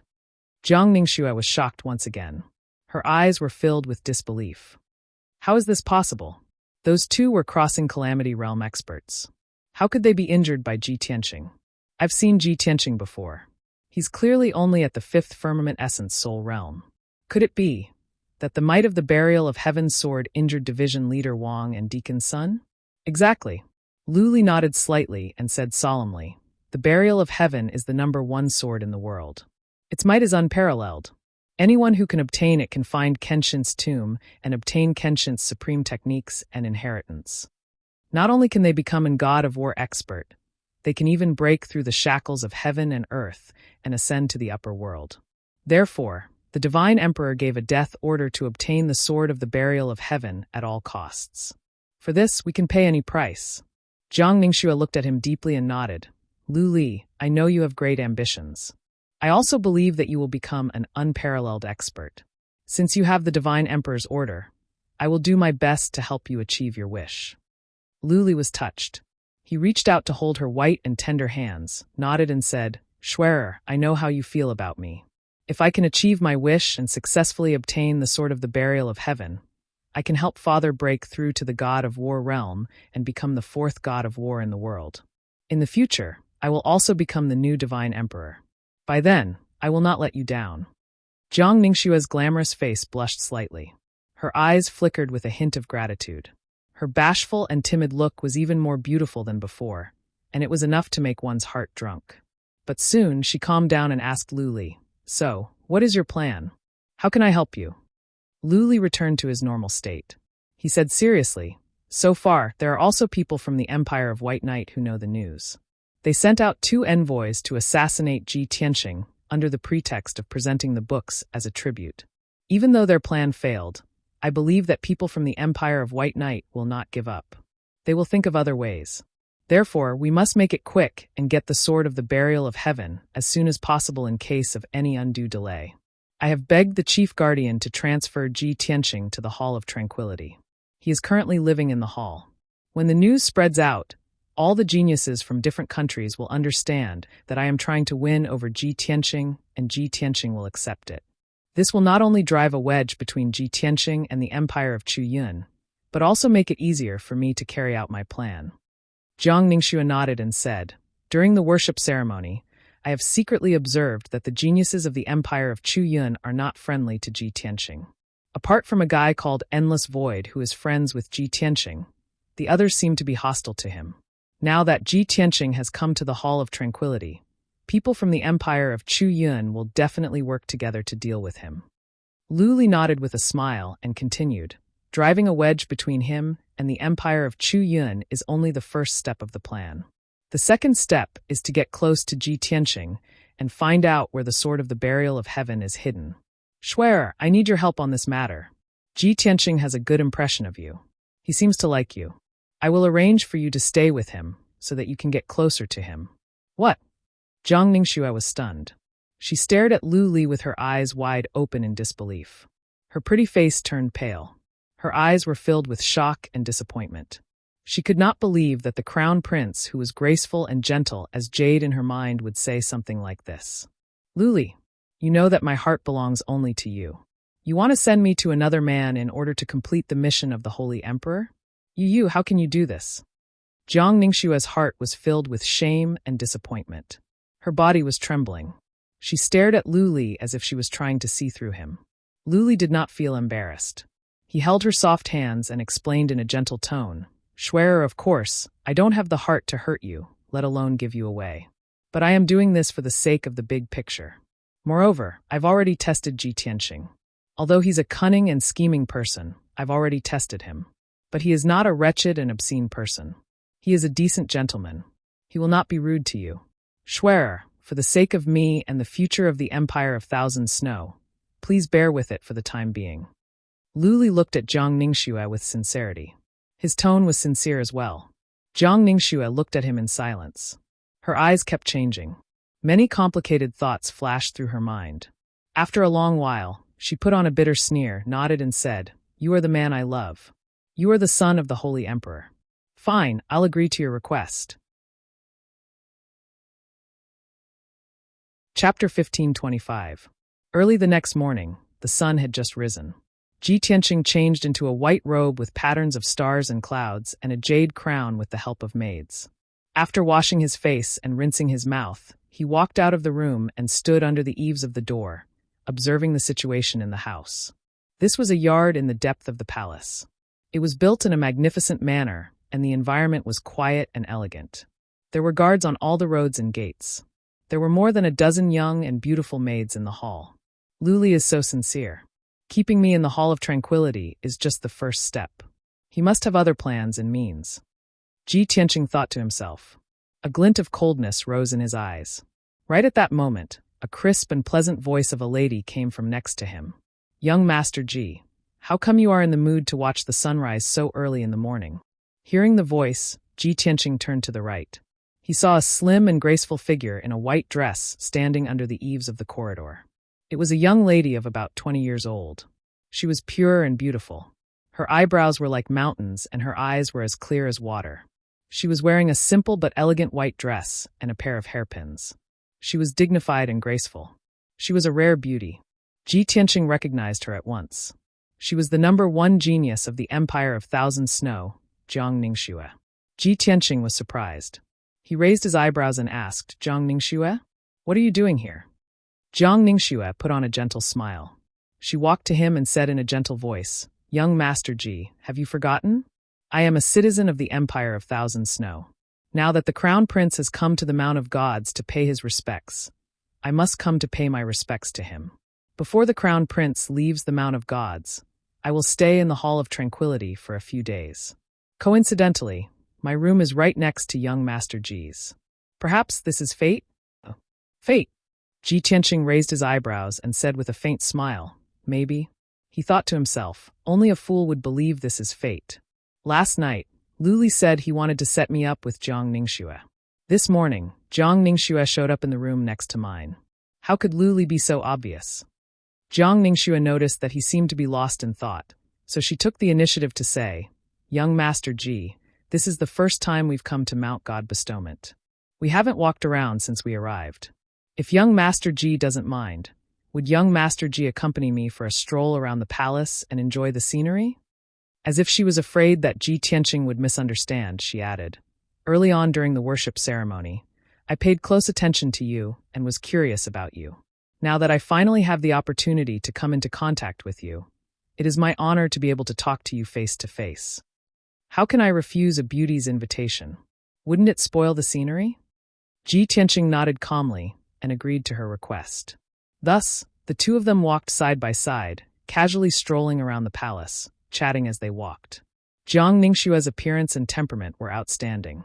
She also had a faint natural fragrance. Her breath smelled like orchids when she spoke.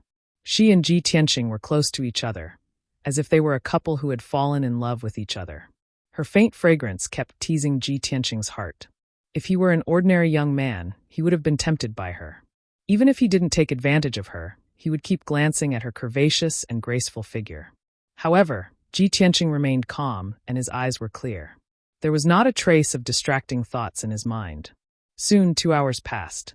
Ji Tianqing and Jiang Ningxue walked around the Temple of Tranquility. They admired the 2 gardens and the crystal lake before returning to their residence. Ji Tianqing found some clues after spending 2 hours with her. While he was thinking, Jiang Ningxue also remained silent. She seemed to be absent-minded, as if she had something on her mind.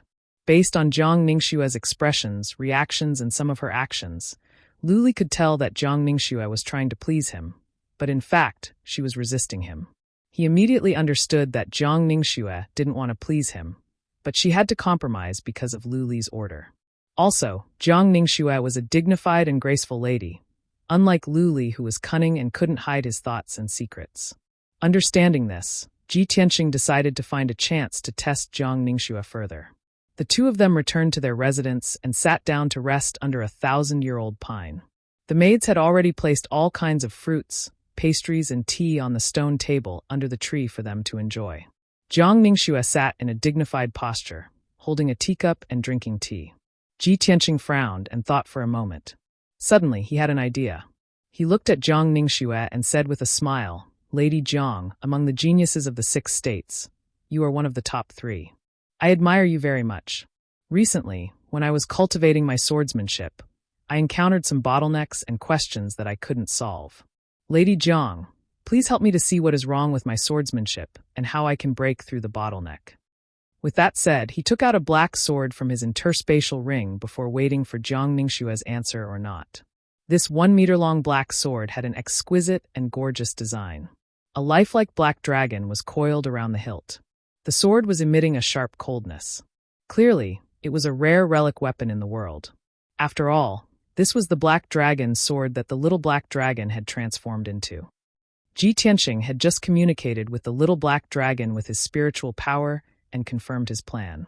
Holding the black dragon sword, he stood up and walked to the center of the yard, ready to display his swordsmanship. Jiang Ningxue, who had been absent-minded, suddenly saw the black dragon's sword in his hand. She was refreshed and her eyes glowed. She tried her best to suppress the excitement in her heart. She pretended to be calm as she looked at Ji Tianqing and asked, "Young Master Ji, the sword in your hand is no ordinary item. It must be a peerless relic, right?" Jiang Ningxue's reaction made Ji Tianqing laugh inwardly. He was even more certain of his guess. He nodded at Jiang Ningxue and said with a proud expression, "Of course. If you want to become an expert in the way of the sword, you must have an extraordinary sword. And this sword in my hand is a divine weapon that is 1 in a million." Jiang Ningxue saw his proud expression and became even more anxious. She stared at the black dragon's sword, almost unable to move her eyes away. "Young Master Ji, since this sword is so extraordinary, it must have a famous name, right?" Hearing this question, Ji Tianqing immediately frowned. He nodded with a strange expression and said, "Of course it has a name, but it's not famous. It's a little strange. This sword is called Burial of Heaven. This name is a little sigh." When he said this, the voice of the Burial of Heaven suddenly sounded in his mind. It said with some displeasure, "Even if you want to put on an act, don't slander me, all right?" Ji Tianqing hurriedly transmitted his voice to persuade it. "Burial of Heaven. You just need to sleep and recuperate. Don't worry about these trivial matters." Chapter 1526. When Jiang Ningxue heard the words Burial of Heaven, her eyes lit up and her heart skipped a beat. Fortunately, she was calm and smart enough to not show any abnormalities on her face. Her expression was as calm as ever. However, Ji Tianqing was testing her on purpose.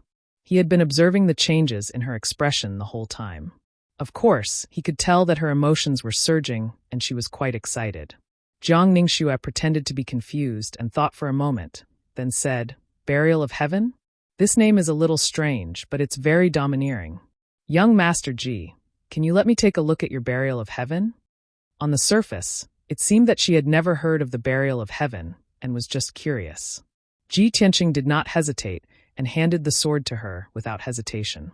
She quickly took it and held the black dragon sword with both hands. Her eyes were bright as she carefully observed it. She could tell that this sword was not only exquisite, but also contained a sense of antiquity, especially the black dragon on the hilt. It was very lifelike, as if it was about to come to life. Most importantly, this sword was not an ordinary magic weapon. It was not a lifeless object. It actually had a soul and divine energy. It was like a sleeping divine dragon that could come to life at any time to tear the sky apart and soar through the 9 heavens. This feeling made Jiang Ningxue very certain that this was an extraordinary divine sword. It was very similar to the legendary Burial of Heaven. After a while, Jiang Ningxue was still holding the black dragon sword. She turned it over and over again, admiring it very much. Ji Tianqing saw that she was looking at it for a long time without saying anything, and had no intention of returning it. He asked, "Miss Jiang, what's wrong?" Jiang Ningxue finally came back to her senses. She smiled awkwardly and explained, "Young Master Ji's Burial of Heaven is indeed a peerless divine weapon. In all my life, I have never seen such a spiritual and extraordinary divine sword. I was so shocked that I lost my composure for a moment. I have made a fool of myself in front of young Master Ji." Ji Tianqing smiled and nodded. He said in a playful tone, "Since Miss Jiang likes this divine sword so much, I will reluctantly part with it and give it to you. What do you think?" Jiang Ningxue's body trembled. Her face was filled with joy as she stared at Ji Tianqing with sparkling eyes. She asked, "Young Master Ji, are you really willing to give me such a godly sword?" Ji Tianqing's smile became more and more playful. He nodded and said, "Of course I'm willing to part with a beauty like Miss Jiang, but I have a condition." Jiang Ningxue was too focused on obtaining the sword of Burial of Heaven to notice the teasing look in his eyes. She quickly asked, "What are your conditions, Mr. Ji? There's no harm in speaking." "Really?" Ji Tianqing looked at her with a smile and walked to her side. He leaned over and whispered in her ear. Hearing his conditions, Jiang Ningxue's delicate body trembled. Her body froze on the spot. When she came back to her senses, her face was red with embarrassment. Even her fair neck was covered in a layer of red. Her body was also trembling. She lowered her head, not daring to look Ji Tianqing in the eyes. She stood up with a flustered expression and quickly returned the sword of Burial of Heaven to Ji Tianqing. She then turned around and left in embarrassment and anger. Ji Tianqing looked at her back as she left in a hurry. The smile on his face became more and more playful. He asked in a loud voice, "Miss Jiang, do you agree or not? If you've made up your mind, come to my room tonight. We'll have a good talk again." Jiang Ningxue staggered and almost crashed into a pillar. The maids and guards around the courtyard all looked at her strangely when they heard Ji Tianqing's voice. She was instantly overwhelmed with shame and anger. She quickened her steps and ran through the corridor, leaving the courtyard as if she was escaping. After she left, Ji Tianqing put away the evil smile on his face, and his eyes regained their clarity and calmness. Since you are not a treacherous and fickle woman, why did you try to test me for Luli? I only tested you a little bit, and you showed your true colors. Luli's honey trap seems to have collapsed by itself." Ji Tianqing put on a smile. After he went back to his room, he thought of another key issue. "When I went to the foot of the mountain to receive tributes, 2 envoys of the White Knight Empire attacked me first. I injured them and they ran away. Then 2 masked men in black showed up. They also wanted to take the sword of Burial of Heaven. Not long after that, Luli came to the Mount of Gods to pay his respects. He even asked the chief guardian to transfer me to the Hall of Tranquility. Luli tried his best to win me over. He even resorted to honey traps to let Jiang Ningxue get close to me to show his goodwill. Luli must be after the Heaven's Burial sword since he was willing to pay so much for it. Are the 2 masked men in black from the Empire of Thousand Snow?" Previously, he had been wondering if the 2 groups of men who attacked him were from the Empire of White Knight. Now that Luli was trying so hard to please him, he understood that the second group of men in black might be from the Empire of Thousand Snow. On this thought, Ji Tianqing told himself that no matter what Luli was up to, he must be careful. It was late at night again. In a study room in the Hall of Tranquility, Luli was sitting in front of a desk. Jiang Ningxue in a white dress was sitting in front of him. She was reporting to him calmly. "Luli, today, I approached Ji Tianqing on my own initiative. I spent half a day with him, and I have found some clues." Hearing this, Luli was delighted. He asked at once, "Shuer, what did you find?" Jiang Ningxue said with relief, "I have gained his trust. Recently, he has reached a bottleneck in his cultivation of swordsmanship. He wanted to practice swordsmanship and asked me to give him some guidance. He took out a black sword called the Burial of Heaven. I have observed it carefully. There should be no mistake. Lu Li's eyes glowed. He became excited and eager. Are you sure that is the Burial of Heaven? That's great. As the saying goes, even heroes fall for the charms of beautiful women. It seems that the beauty trap is the most effective. Schwerer, since Ji Tianqing is willing to show you the Burial of Heaven, it means that he has a good impression of you and trusts you. You must strike while the iron is hot and find a way to get the Burial of Heaven. Speaking of this, Jiang Ningxua's expression became weird. She said with resentment, that guy said that he is willing to give me the Burial of Heaven. But he has a condition. What condition? Lu Li asked in a hurry. Did you agree? Jiang Ningxua's face was cold. A glint of coldness flashed through her eyes. She said angrily, that damn lecher, he wants me to sleep with him for one night. Lu Li's expressions froze. He frowned with displeasure. But he thought to himself, damn that punk. He pretends to be a gentleman, but he is such a pervert. Chapter 1527. Lu Li knew that Jiang Ningxue was deeply in love with him. Given Jiang Ningxue's status, family background, looks and talents, she was the best choice for him. However, compared to the best sword in the world, Jiang Ningxue was not so important. In his mind, how could a beautiful woman be more important than his future in martial arts? Jiang Ningxue saw that he was silent, as if he was considering something. She immediately became anxious, and the anger on her face became even more apparent. Lu Li, what are you thinking? Do you want me to agree to his rude terms? Jiang Ningxue thought that Lu Li would be as angry as she was and refuse the terms. However, Lu Li's reaction was as if he was weighing the pros and cons, considering whether to say yes or not. This made Jiang Ningxue feel even more indignant and disappointed. Her clear eyes were gradually covered with a layer of mist. Lu Li came back to his senses. He glanced at her and thought to himself, the Burial of Heaven is the best sword in the world. Ji Tianqing is neither a fool nor a lecher. How can he give away the Burial of Heaven so easily? Is he plotting something? Or does he not understand the value and significance of the Burial of Heaven? Lu Li looked at Jiang Ningxue and comforted her. Schwerer, don't worry. There are still many suspicious points. The black sword that Ji Tianqing took out, he said it was the sword of the Burial of Heaven. Tell me, what is that sword like? Jiang Ningxue paused for a moment and thought of a possibility. She answered honestly, that sword is 1 meter long and 2 inches wide. It is pitch black and cold. There is a lifelike black dragon carved on the hilt. I have examined the sword carefully. It has a soul and strong fluctuation of divine energy. It is not an ordinary sword. After Lu Li heard this, he frowned. That sword is intact? There is a black dragon carved on the hilt? Yes. Jiang Ningxue nodded. Lu Li's expression changed. A cold glare flashed across his eyes. Schwerer, you have been fooled by Ji Tianqing. That is not the sword of Burial of Heaven. The real sword of Burial of Heaven had been severely damaged when Kenshin fell, and was now incomplete. With Ji Tianqing's strength, it was impossible for him to completely repair the sword of Burial of Heaven.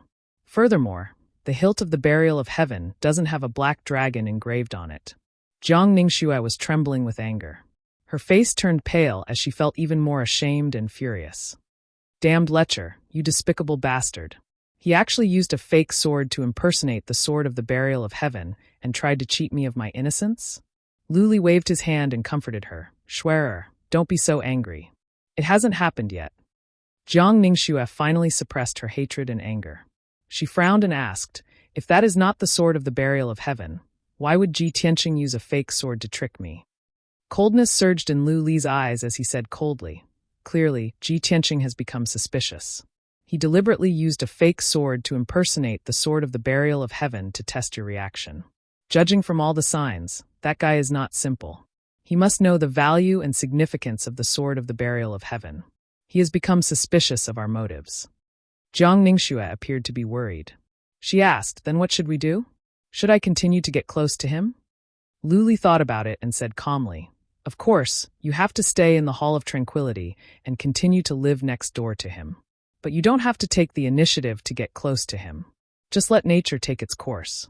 Even though he has become suspicious and we cannot get the sword of the Burial of Heaven for now, I still have a follow-up plan.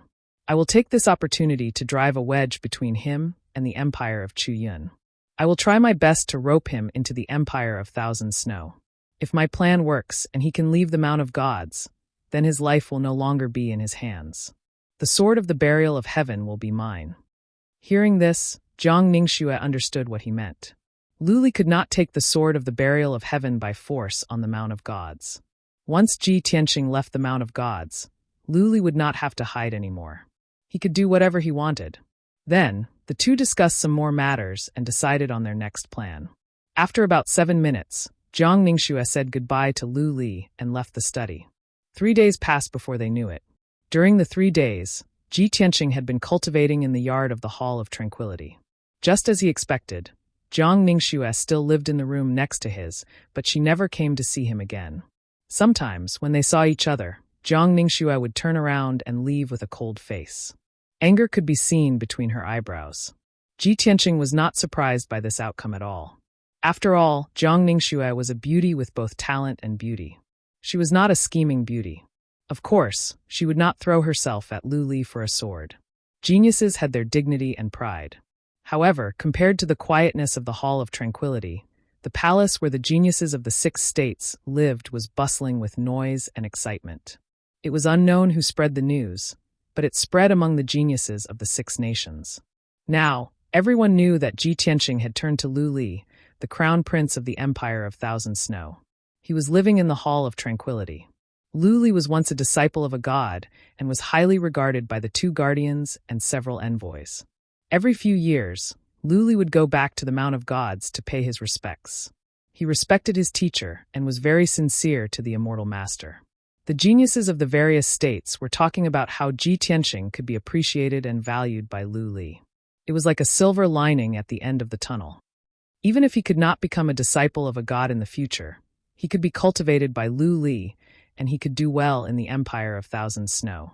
More than a dozen geniuses of the Chuyan Empire were angry and contemptuous about Ji Tianqing turning to Lu Li. As far as they were concerned, Ji Tianqing was the #1 genius of the Chuyan Empire. He had disgraced himself by ruining the worship ceremony. Now he had turned to the crown prince of the Empire of Thousand Snow. How shameless! He had disgraced the Chuyan Empire. If it were not for the fact that it was inconvenient for them to go to the Hall of Tranquility, they would have reprimanded Ji Tianqing in person. Apart from this, some insiders said that Lu Li had begged the chief guardian to give Ji Tianqing another chance. When the 7 days were up, Lu Li would bring Ji Tianqing with him when he went to the temple to pay his respects.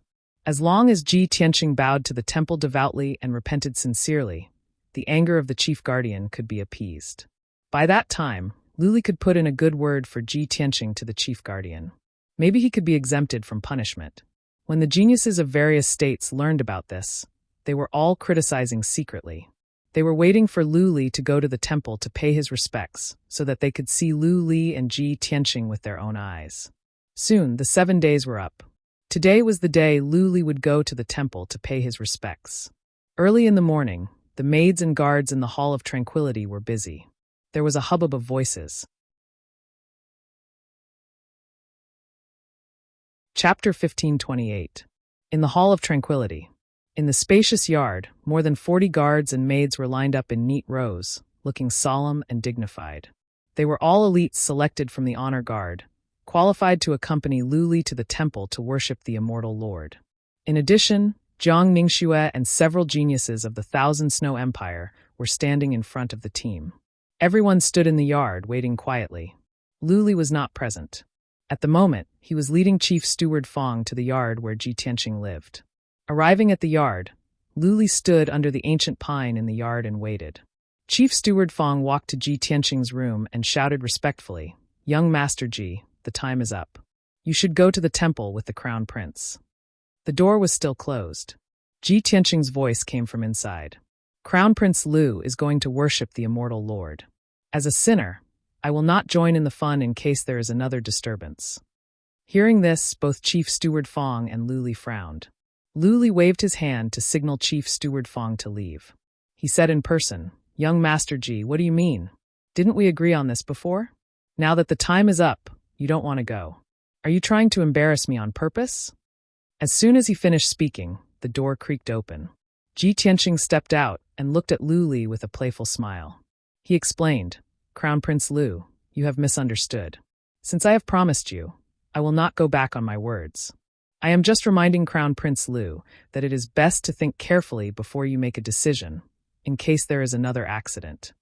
He and Lu Li both knew that today's matter would attract the attention and discussion of the geniuses of the 6 states. It was inevitable that something would go wrong. Lu Li was stunned. He smiled and said, "As long as young Master Ji is sincere in repentance, what accident can happen? Also, since I dared to invite young Master Ji to worship in the temple, I have thought it through." Sincere in repentance? Ji Tianqing raised his eyebrows and a playful smile appeared on his face. Others might not know, but he knew very well that he did not do anything wrong. Why should he go to the temple to repent? He had never done anything wrong, so how could he repent and turn over a new leaf? The reason why he agreed to go to the temple with Lu Li to worship the immortal master was that he had other intentions. Ever since the great changes in the world and the incident of the divine thunder, he had been harboring many doubts in his heart. He pondered for a long time, but he still couldn't figure it out. Why did the scene of Kenshin and martial god Taihao sparring appear in his soul when he entered the temple and saw the statue of divine Lord Taihao? Why did the great guardian tie him to the stone pillar and whip him? Why did the entire mount of gods shake and even thunder strike him? Was it because of the sword of burial of heaven, or because he looked like Kenshin? Or was it because of the Kenshin tomb in his body? He had always wanted to figure out the relationship between him and the Kenshin. He wanted to go to the temple again to see if there would be another great change in the world. Would the statue of divine Lord Taihao be worthy of his worship? With so many questions in mind, Ji Tianqing followed Lu Li out of the yard and into the front yard. Lu Li was at the front of the group, followed by Ji Tianqing, Jiang Ningxue, and Chief Steward Fong. Behind them were the maids and guards. They walked out of the Hall of Tranquility in a formidable array and walked toward the temple under the Tower of Clear Heaven. The sun had just risen. The faint golden sunlight shone on the peak of the Mount of Gods, illuminating all the buildings. The sea of clouds around the peak was also suffused with a golden glow. It was an auspicious sight. For Lu Li, this was a good omen, which made him feel relaxed and happy. Soon they arrived at the plaza outside the temple. This spacious plaza was destroyed by the great changes in the world and the divine thunder, turning into a pile of ruins. Later, the powerful warriors and craftsmen of the Tower of Clear Heaven restored the plaza to its original state in just one day. At the moment, more than 100 young talents of the 6 states were gathered in the plaza. Seeing Lu Li and the others walking over, many of them looked up and sized up Lu Li, Ji Tianqing, and the others with mixed feelings. Most people's gazes were focused on Ji Tianqing. They wanted to see what this guy looked like after all the troubles he had caused. The geniuses of the Outcloud Empire also stared at Ji Tianqing with disdain and anger. They whispered to each other. Lu Li ignored the onlookers. He led the group through the plaza and was about to enter the temple. The chief guardian and the 6 messengers had been waiting in the temple for a long time. As soon as he arrived, the ceremony could be held and the worship could begin. However, when the team was about to cross the plaza, more than a dozen young geniuses stood in front of the team, blocking their way. These young geniuses were all from the Outcloud Empire. Their leaders were Lan Yiqing and Kuang Long. Lu Li stopped at once. He frowned and asked in a deep voice, "What are you doing?" As the representative of the Outcloud Empire, Lan Yiqing stepped forward, cupped his fists to Lu Li and explained, "Prince Lu, we do not mean to offend you and we will not stop you from worshipping the immortal Lord. However, there is a shameless traitor in the Outcloud Empire who has disgraced our nation. As citizens of the Outcloud Empire, we cannot sit by and do nothing. We must stop this traitor and make him give a reasonable explanation." Lan Yiqing's cold words spread throughout the square. The scene instantly quieted down, and the atmosphere became somewhat heavy and tense. The young talents from the other states quickly retreated to the sides of the plaza, waiting to see a good show. They all knew that the traitor Lan Yiqing mentioned was Ji Tianqing. The geniuses of the Outcloud Empire were going to make things difficult for Ji Tianqing. Everyone was looking at Ji Tianqing with interest, waiting to see how he would explain and how he could resolve the situation. Lu Li was trying his best to win over Ji Tianqing to sow discord between Ji Tianqing and the Outcloud Empire. The news that the geniuses of other states learned was released by Lu Li on purpose. Now Lan Yiqing and the others showed up to stop Lu Li, which was within Lu Li's expectation. Lu Li thought to himself, the plan is going well. Everything is going according to my plan. Now that the Outcloud Empire is making things difficult in public, it is a good chance for me to win over Ji Tianqing. On this thought, Luli looked at Lan Yiqing coldly and sneered, "Ha ha. Lady Lan, you can eat whatever you want, but you can't say whatever you want. People around me are my friends and citizens of the Thousand Snow Empire. How can I be a traitor?" Lan Yiqing didn't argue with him. She stared at Ji Tianqing coldly and shouted with contempt, "Ji Tianqing, you have the guts to betray the Outcloud Empire, but you don't have the guts to admit it." Chapter 1529. Lan Yiqing's attitude was tough and her words were harsh. She was smart enough to not argue with Lu Li. That would be a waste of time. She directly called out Ji Tianqing. She would not offend Lu Li too much, and at the same time, she could put Ji Tianqing in a passive and awkward situation. As long as Ji Tianqing still had his dignity and character, he would not turn a deaf ear to it. He would step forward bravely. Young talents from different countries were looking at Lan Yiqing with new eyes. They had different opinions about her. This girl is so scheming.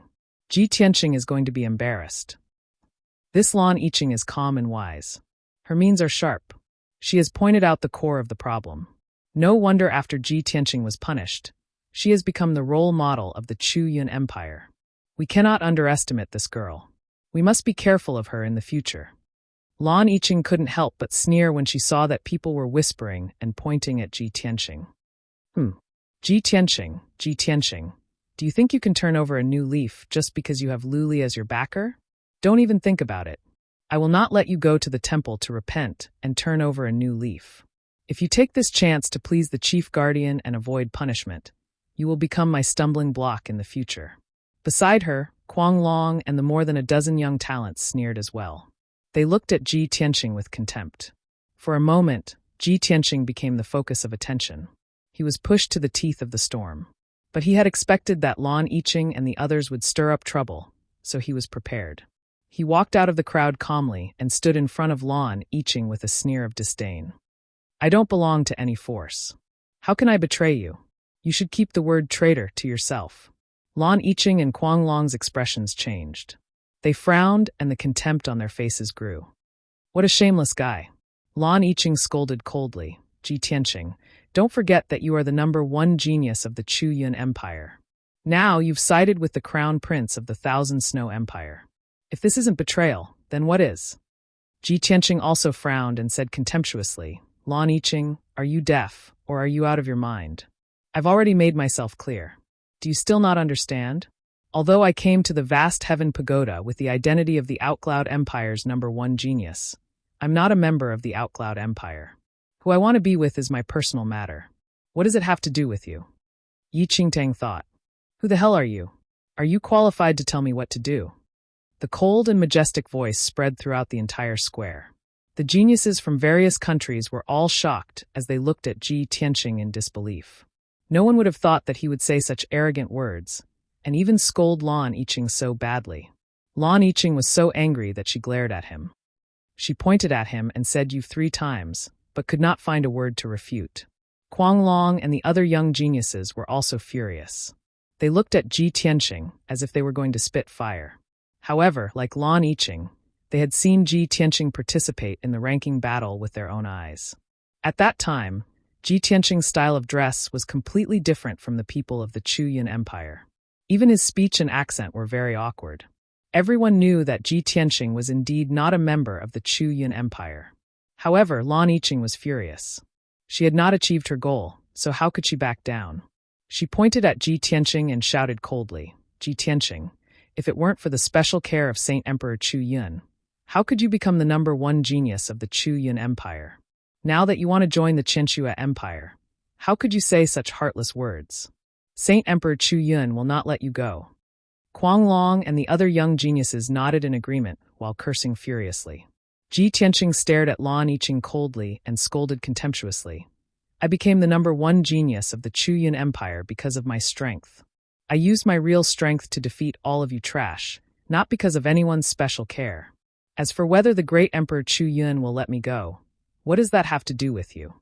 Who do you think you are to represent the great Emperor Chu Yun? I'm warning you one last time, don't tell me what to do. Take your claws away, or I don't mind crippling them." Such arrogant words made Lan Yiqing, Kuang Long, and the other geniuses turn pale and tremble. He dared to say such arrogant words in front of the geniuses of the 6 countries. He was too arrogant. However, his aura was majestic, and his entire body emitted an incomparably domineering aura. Every word he spoke was like muffled thunder that fiercely shook the hearts of everyone present.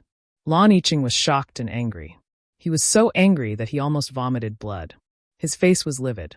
Ji Tianqing, you will definitely pay for what you've said today. She glared at Ji Tianqing with a face full of hatred. After leaving behind some harsh words, she turned around and left. She wanted to use today's opportunity to humiliate Ji Tianqing in public and stop him from going to the temple. She didn't expect things to turn out this way. Not only did her plan fail, but she was also scolded by Ji Tianqing in public. She was humiliated. The more she thought about it, the more ashamed she became. She was so angry that she spat out a mouthful of blood. Kuang Long and the other young geniuses quickly surrounded her and retreated to the edge of the square to comfort her. However, there was still one person standing in front of Lu Li and Ji Tianqing. He was in a white robe. Even though he was a man, he was as beautiful as a woman. His temperament was feminine and charming. Without a doubt, he was Yin Wu Quebec. Although he was also in the crowd just now, he didn't say anything from the beginning to the end, nor did he slander Ji Tianqing. At the moment, he was looking at Ji Tianqing with mixed feelings. He secretly sent a message, "Young Master Ji, I didn't expect that things would turn out this way. No matter what, I must remind you that Lu Li is a cunning and scheming man. He will do anything to achieve his goals. Even if you are in trouble, you should not follow him. He is not a wise leader." Ji Tianqing also looked at him with a deep gaze, sending him a message, "Thank you for your concern and reminder. I have my reasons and plans for doing this. Also, I don't belong to any force and I will not submit to anyone. Even if the Holy Emperor of Thousand Snow was here, he could not make me submit to him, let alone Lu Li." Hearing Lu Li's words, the worry in Yin Wu Kei's eyes disappeared. He nodded slightly to Ji Tianqing and transmitted his voice to him. "I didn't misjudge you. You are still arrogant and proud as always. However, I was born in the Chuyan Empire. My family and friends are all in the Chuyan Empire. Therefore, I am unable to stand up and support you. Please forgive me." Chapter 1530. Yin Wu Kei's eyes were clear as he stared at him. His lips curled into a smile. He and Ji Tianqing looked at each other for a while before Yin Wuk turned around and went back to the crowd. The disturbance caused by Lan Yiqing and the others was resolved by Ji Tianqing. His confidence and dominance left a deep impression on the talents from different countries. Once again, Yin Wuk had become the focus of discussion. Lu Li looked at Ji Tianqing and then at Lan Yiqing and the others at the edge of the plaza. A glint of disappointment and disdain rose in his eyes. He had thought that Lan Yiqing and the others could embarrass Ji Tianqing and put him in a humiliating position. By then, Lu Li would step in to solve the dispute and help Ji Tianqing out of the crisis. Lu Li was sure that he would be appreciated by Ji Tianqing. Little did he expect that Ji Tianqing could solve the problem with only a few words. He even made Lan Yiqing spit out blood and almost went on a rampage. Lu Li's plan had failed. He couldn't help but curse, "I am so disappointed in the Chuyan Empire." Of course, Lu Li had to act as if nothing had happened. He led the others through the plaza and into the temple. At the gate of the temple, the more than 40 maids and escorts stayed outside and knelt in the corridor with respect. As servants, it was already a great honor for them to be able to come to the temple. They were not qualified to enter the hall. Only Ji Tianqing, Jiang Ningxue, and several talents from the Empire of Thousand Snow followed Lu Li into the hall. In the splendid hall, Chief Guardian stood in front of the statue of the immortal. The 6 messengers stood on both sides of the statue. Just like the previous ones, this worship ceremony was hosted by Chief Guardian. He held a book of laws in his hands and stood in front of the statue solemnly. He looked at Lu Li and the others with dignity. Lu Li led Ji Tianqing and the others to the center of the hall and bowed to the Chief Guardian and the messengers. "Greetings, Chief Guardian and messengers." Ji Tianqing didn't react. He didn't bow or say anything. He looked at the wall behind the Divine Master's statue, observing the murals and symbols. Meanwhile, he could not help but recall some scenes related to martial god Taihao deep in his mind. Those were Kenshin's memories, but they were scattered and fragmented. Fortunately, he didn't lose focus. His eyes were still clear and calm. Seeing that he did not bow, the great guardian was a little displeased, and his eyes turned cold. However, he suppressed the dissatisfaction in his heart and ignored Ji Tianqing. In his mind, Ji Tianqing's disrespect towards him was nothing, but disrespect towards Divine Lord Taihao was a heinous crime. He held the codex in his hands and announced in a solemn tone, "I declare that the worship ceremony will now begin." Then, with a solemn tone, he began to recite the profound and obscure divine scriptures. His right hand slowly waved as he performed a mysterious seal. Everything is born without a beginning. There is a beginning and there is an end. Nothing is wrong, nothing is thought.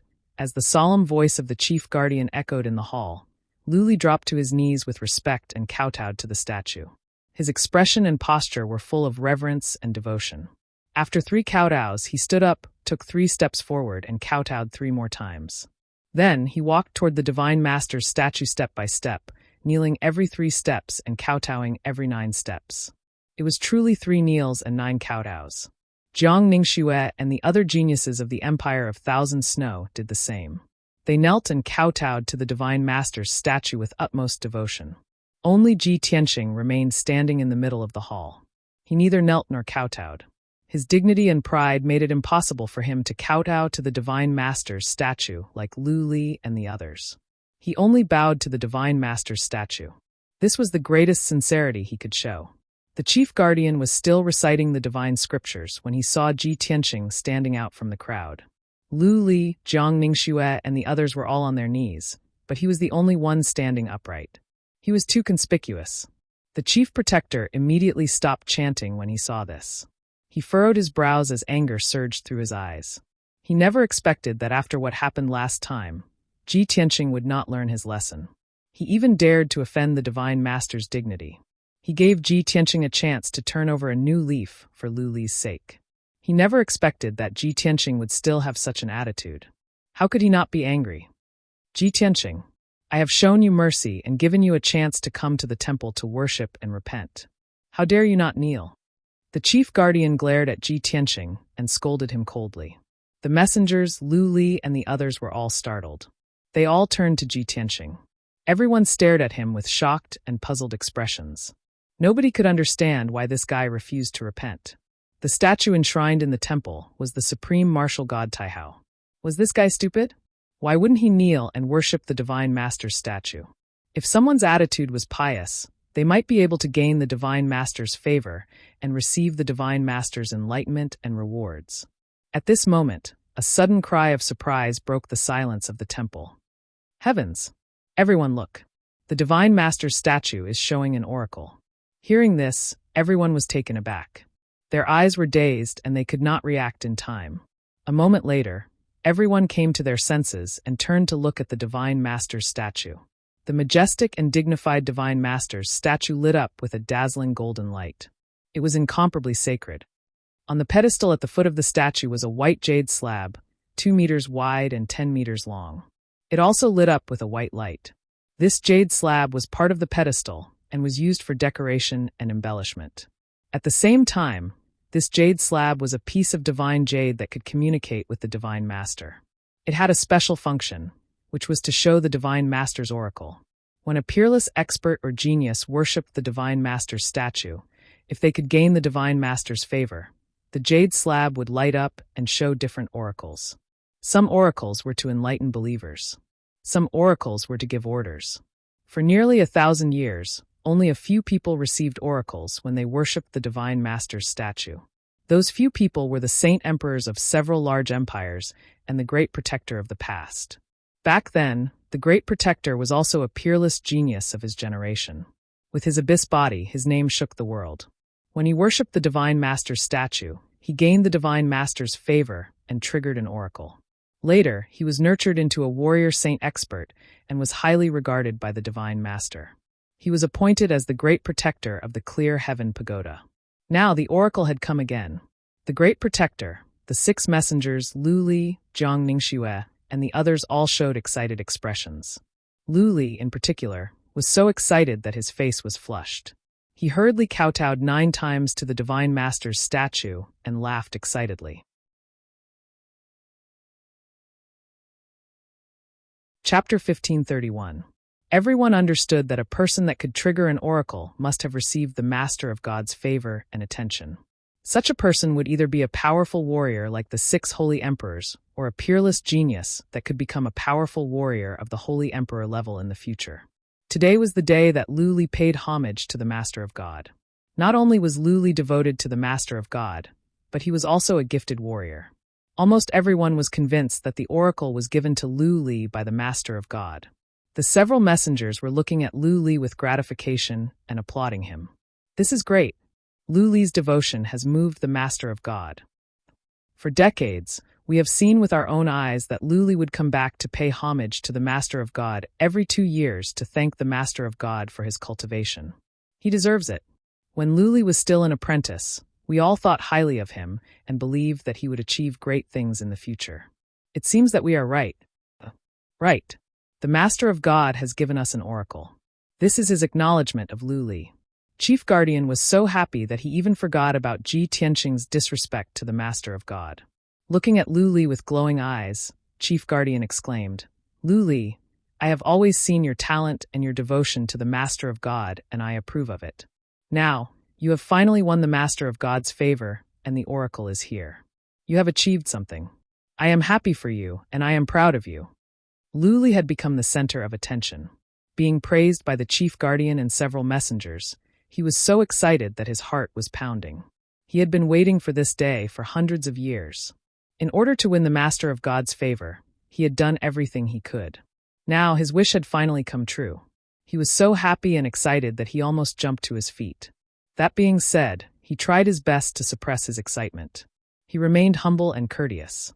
He bowed to the Chief Guardian and the messengers and expressed his gratitude in a dignified manner.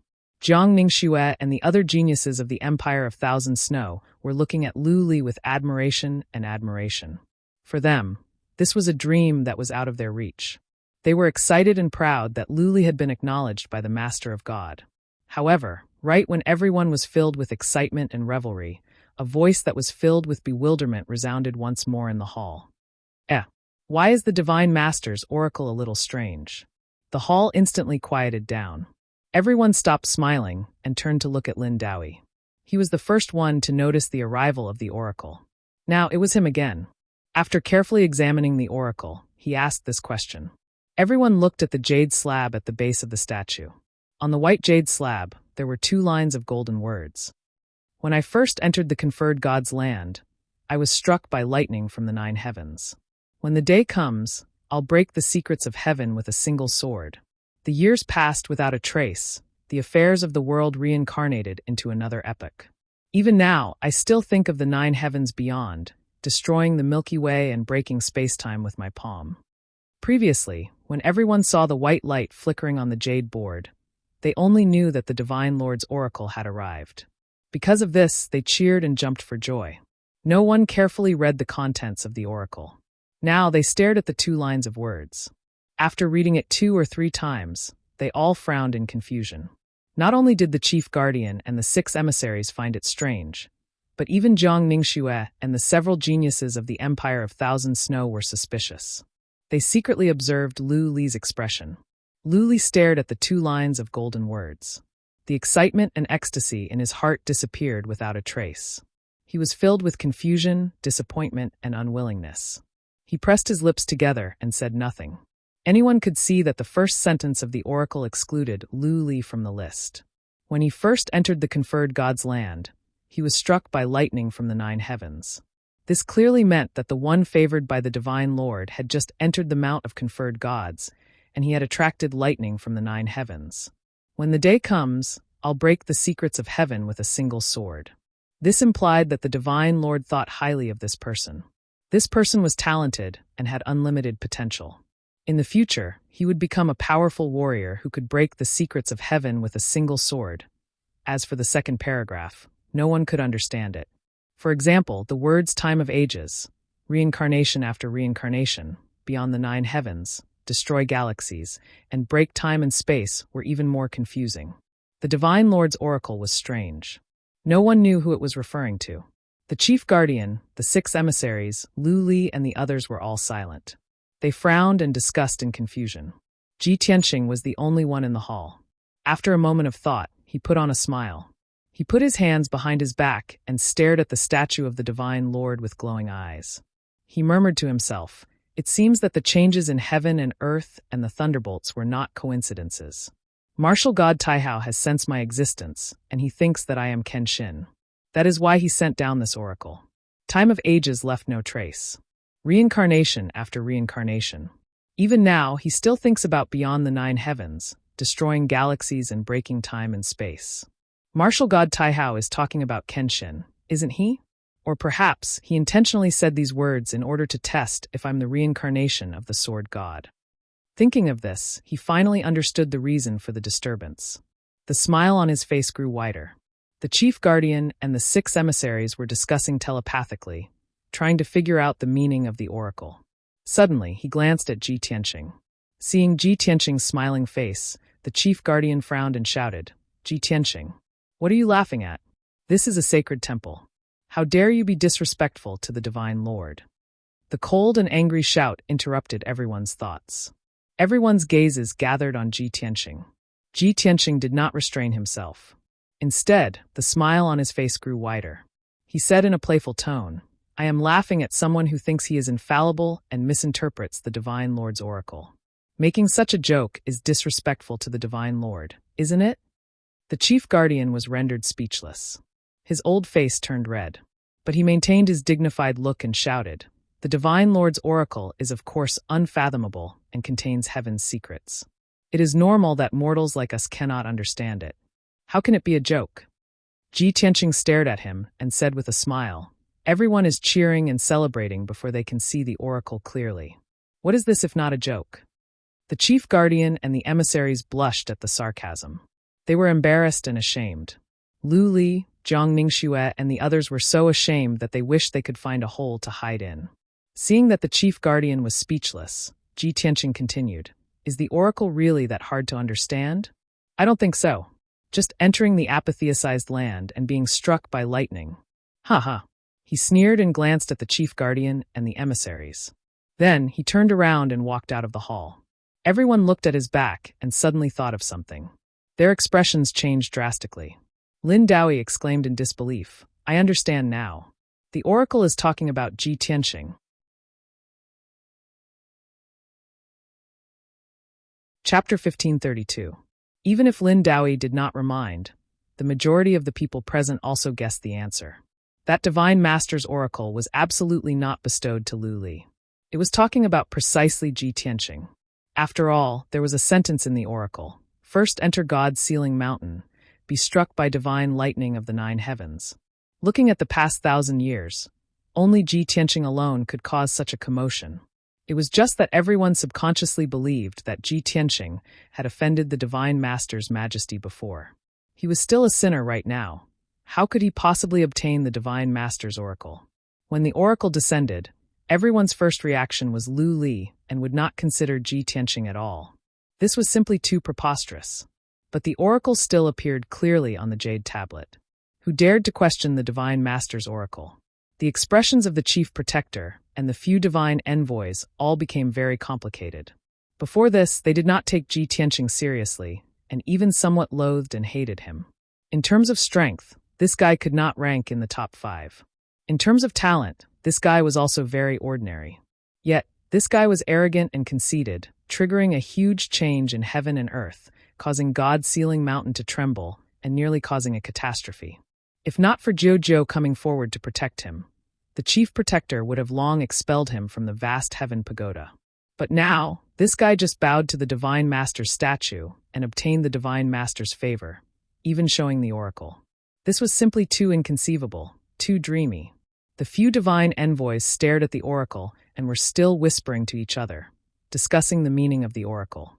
But the chief protector frowned, all sorts of thoughts currently flashing through his mind. No wonder His Highness Jiu would protect Ji Tianqing. It must be that His Highness saw through this boy's extraordinariness long ago and will obtain the Divine Master's favor. Previously, this seat was still planning to find a chance to expel him from God's sealing mountain in the future, to prevent him from wreaking havoc in the Holy Land again. But I didn't expect that he obtained the Divine Master's attention and favor. Looks like not only can this seat not expel him, but I also have to value and groom him even more, sigh. Thinking up to here, the chief protector sighed heavily in his heart, only feeling very vexed. Ji Tianqing was arrogant, and did not put him in his eyes at all. However, he had to follow the Divine Lord's orders and try his best to cultivate Ji Tianqing. How could he not feel aggrieved? Lu Li's face was clouded with anger and shame. He secretly clenched his fists, and his eyes were filled with intense anger. Originally, today was his most glorious and glorious day. If it wasn't for Ji Tianqing, he would have been one of the lucky few who could obtain the oracle. His future achievements and status wouldn't be any worse than the 6 great holy emperors. But now, all the glory and glory belonged to Ji Tianqing. He had become a complete joke.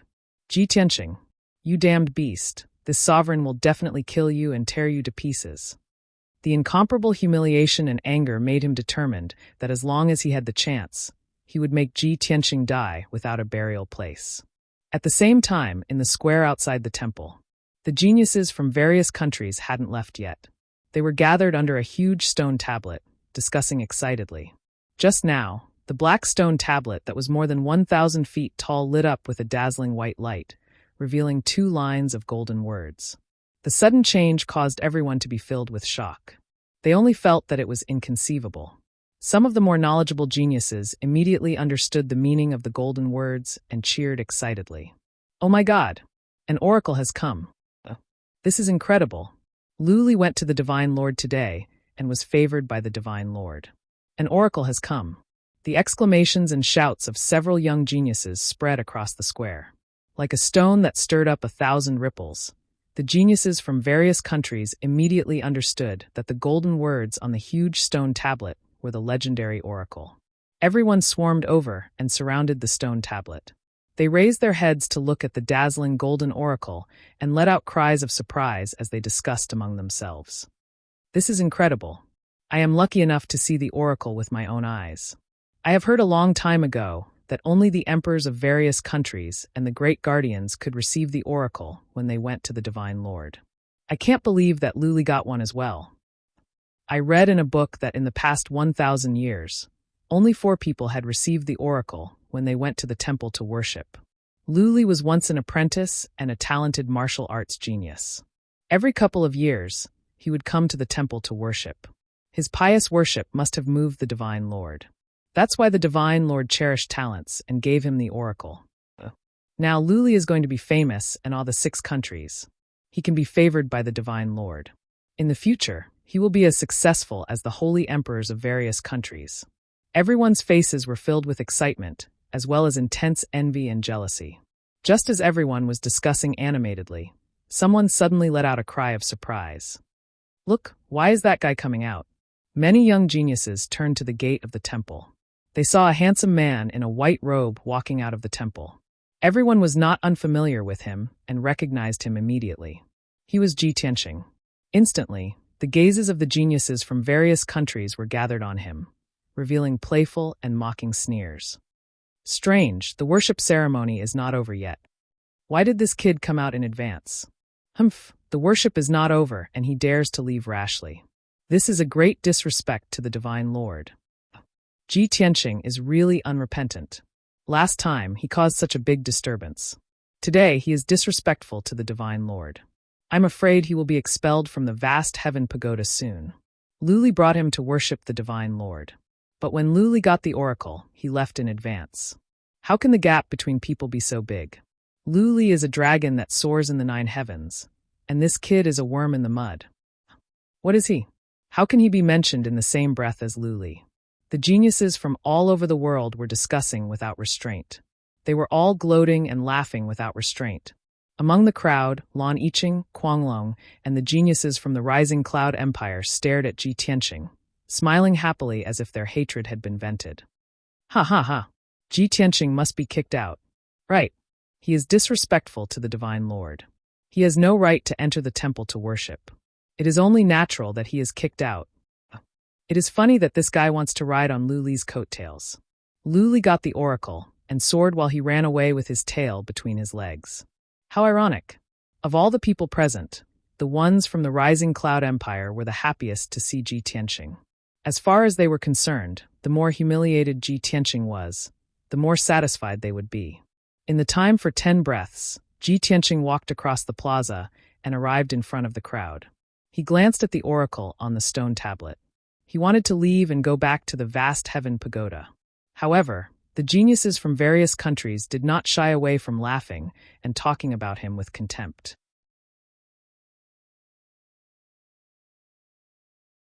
Chapter 1533. Today, the young geniuses of the Outcloud Empire were here to humiliate Ji Tianqing.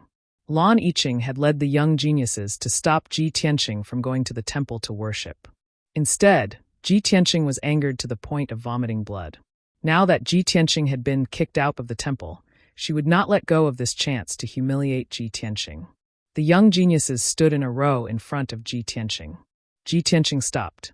He looked at Lan Yiqing and the others with a straight face and said coldly, "Good dogs don't block the way. If you know what's good for you, piss off." As soon as he spoke, Lan Yiqing and the others were livid with rage. Their eyes were burning with rage. Lan Yiqing sneered and said with contempt, "Ji Tianqing, how dare you be so arrogant under these circumstances? You are courting death." Kuang Long also grinned and sneered. "Ha ha, you have no shame in betraying your own country. You want to curry favor with Lu Li of the Empire of Thousand Snow.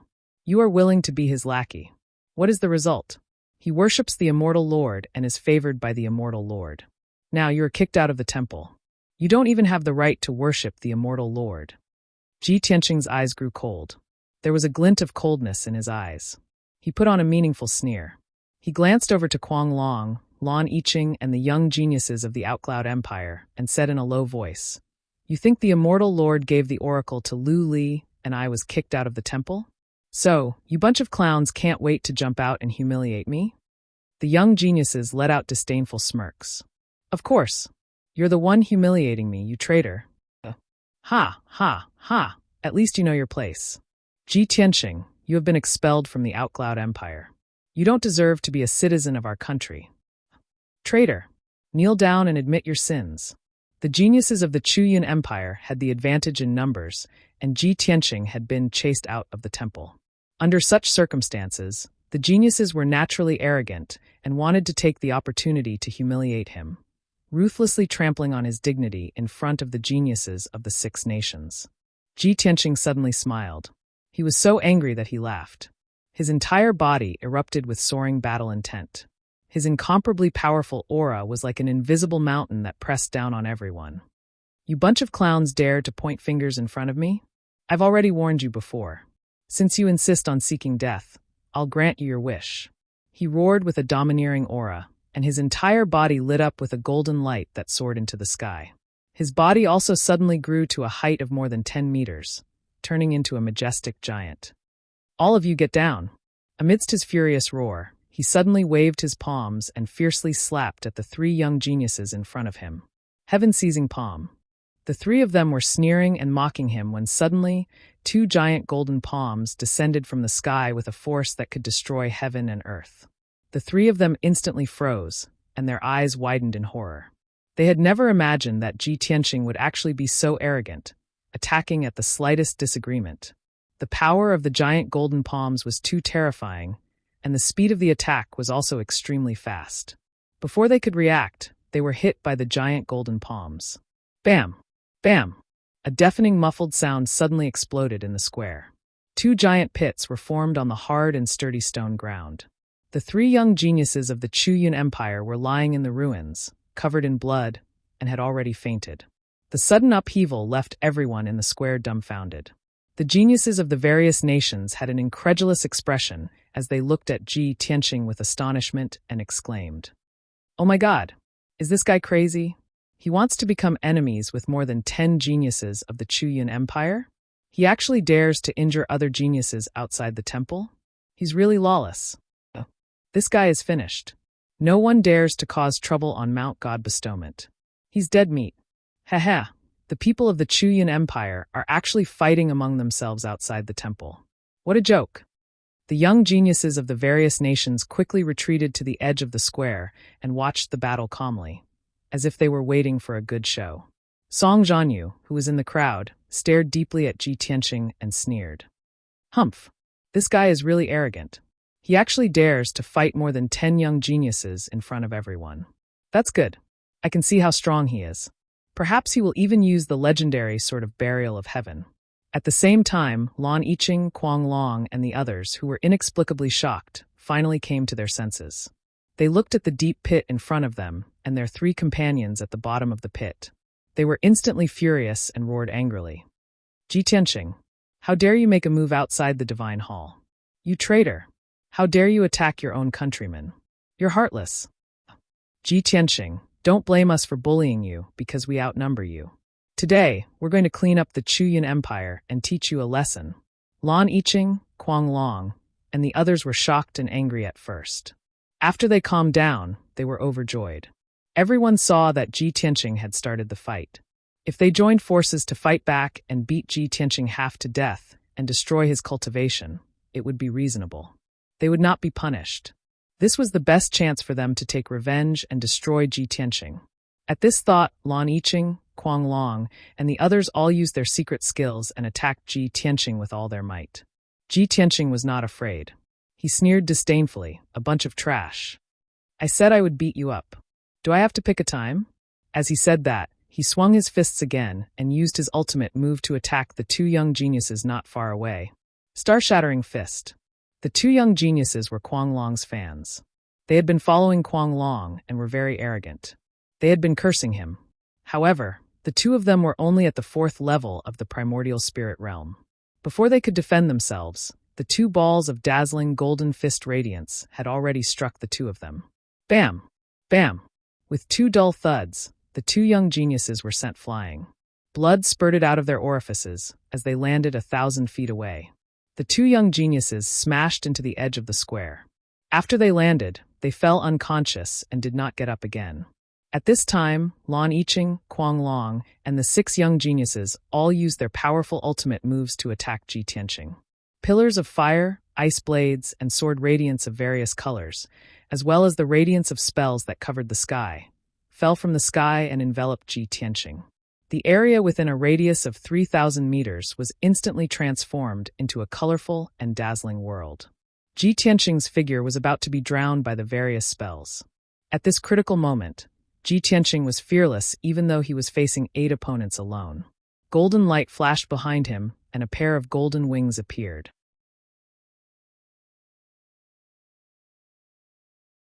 Chapter 1534.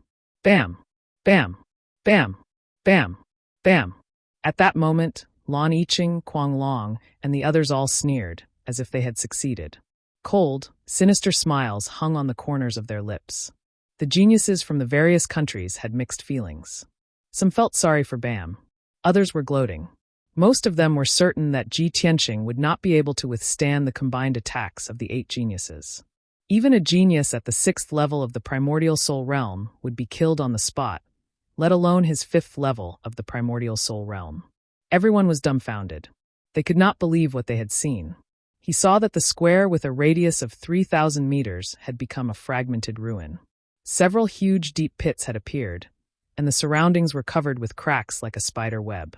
Ji Tianqing stood above the crater, unscathed. He stepped into the sky, his body tall and straight. A pair of large golden wings bloomed behind his back, radiating a holy light under the sunlight. He was as majestic as a god. He looked down at Kuang Long and the rest coldly. He was exuding a domineering aura. Everyone was stunned for a long time. When they came to their senses, they exclaimed. Lan Yiqing, Kuang Long, and the rest were also shocked. Their hearts were beating wildly. How is this possible? He's unscathed? That damned bastard. In just 2 short months, he's become even stronger than before. We've broken ties with him. No matter what, we have to cripple him today. Otherwise, there will be no end to our troubles. The 8 geniuses communicated secretly. They exchanged looks and reached a consensus. Let's attack together. Let's end this quickly. Along with a few low shouts, the 8 geniuses attacked Ji Tianqing with all their might. A cold light flashed in Ji Tianqing's eyes. He waved his palms without hesitation. He unleashed all his strength and used his ultimate move. Heaven-capturing palm. Star-shattering fist. His left hand struck out a giant golden palm, while his right hand struck out a mountain-like golden fist radiance, blasting towards the young geniuses. Pung pung pung. Another series of muffled sounds burst out. The four young geniuses were sent flying by the giant golden palm and fist radiance. They spat out mouthfuls of blood as they were sent flying and smashed into the square.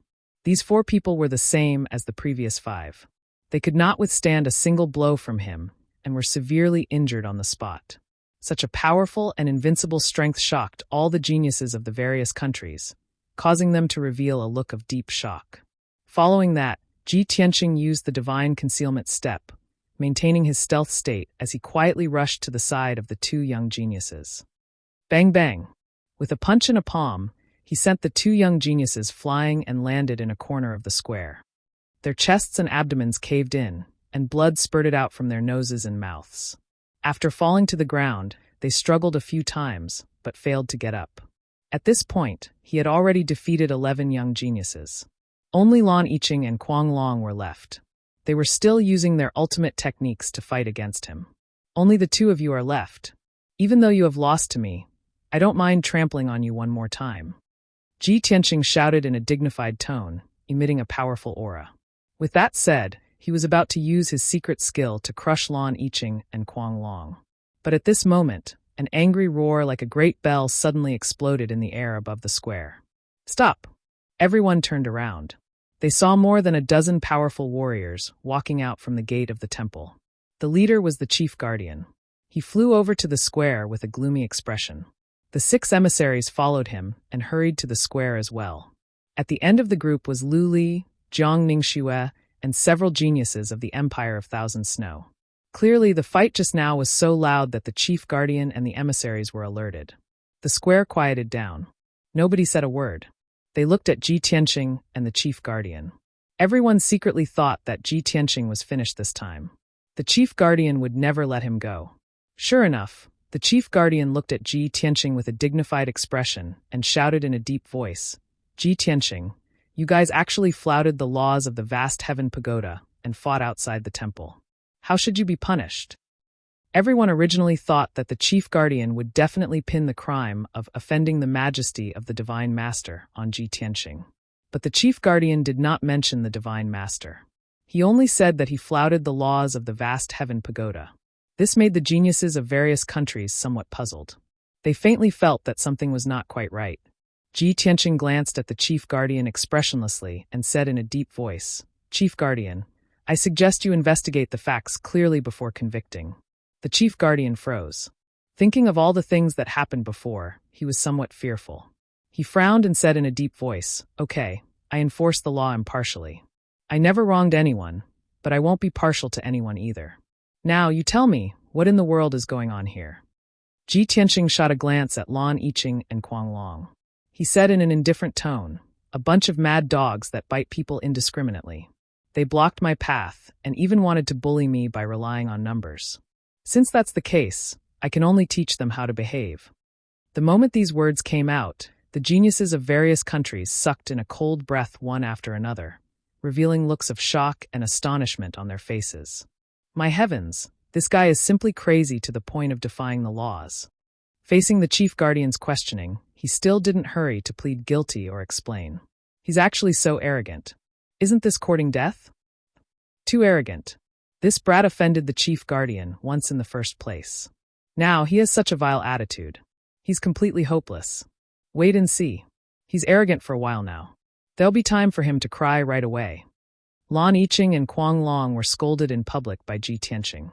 They were so ashamed that they trembled in anger. Kuang Long stepped forward bravely and bowed to the chief guardian. He explained, Chief Guardian, a dozen of our disciples couldn't stand Ji Tianqing's ugly face and his shameless act of betraying our country. In order to protect the dignity of our country, we reprimanded him a little, hoping that he would repent and turn over a new leaf.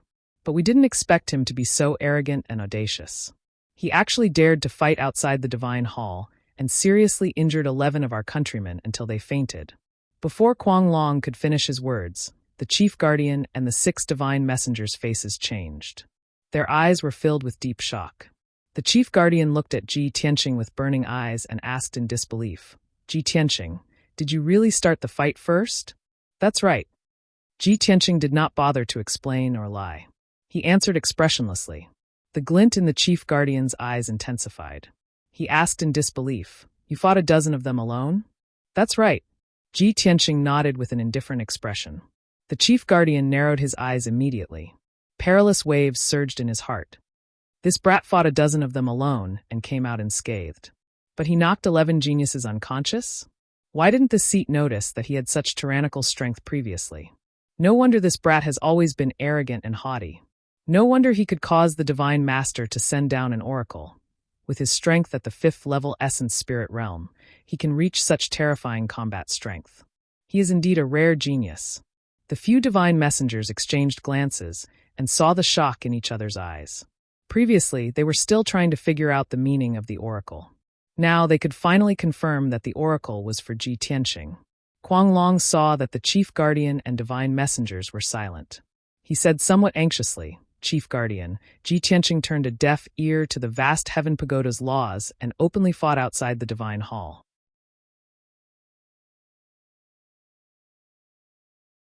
Chapter 1535. Before Kuang Long could finish his words, the chief guardian bellowed, Shut up!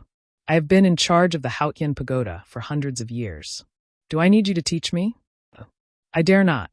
Kuang Long was pale with fright. He lowered his head and saluted at once. The chief guardian secretly communicated with the several messengers and then announced, The Mountain of Investiture is a holy land of martial arts. It does not prohibit disciples from learning from each other. This is a personal grudge between the disciples of the Outcloud Empire and Ji Tianqing. The Haotian Pagoda will not interfere. However, you should not fight in the plaza in public. You will damage the dignity of the Holy Land. If there are any conflicts or disputes between disciples, please go to the arena to resolve them.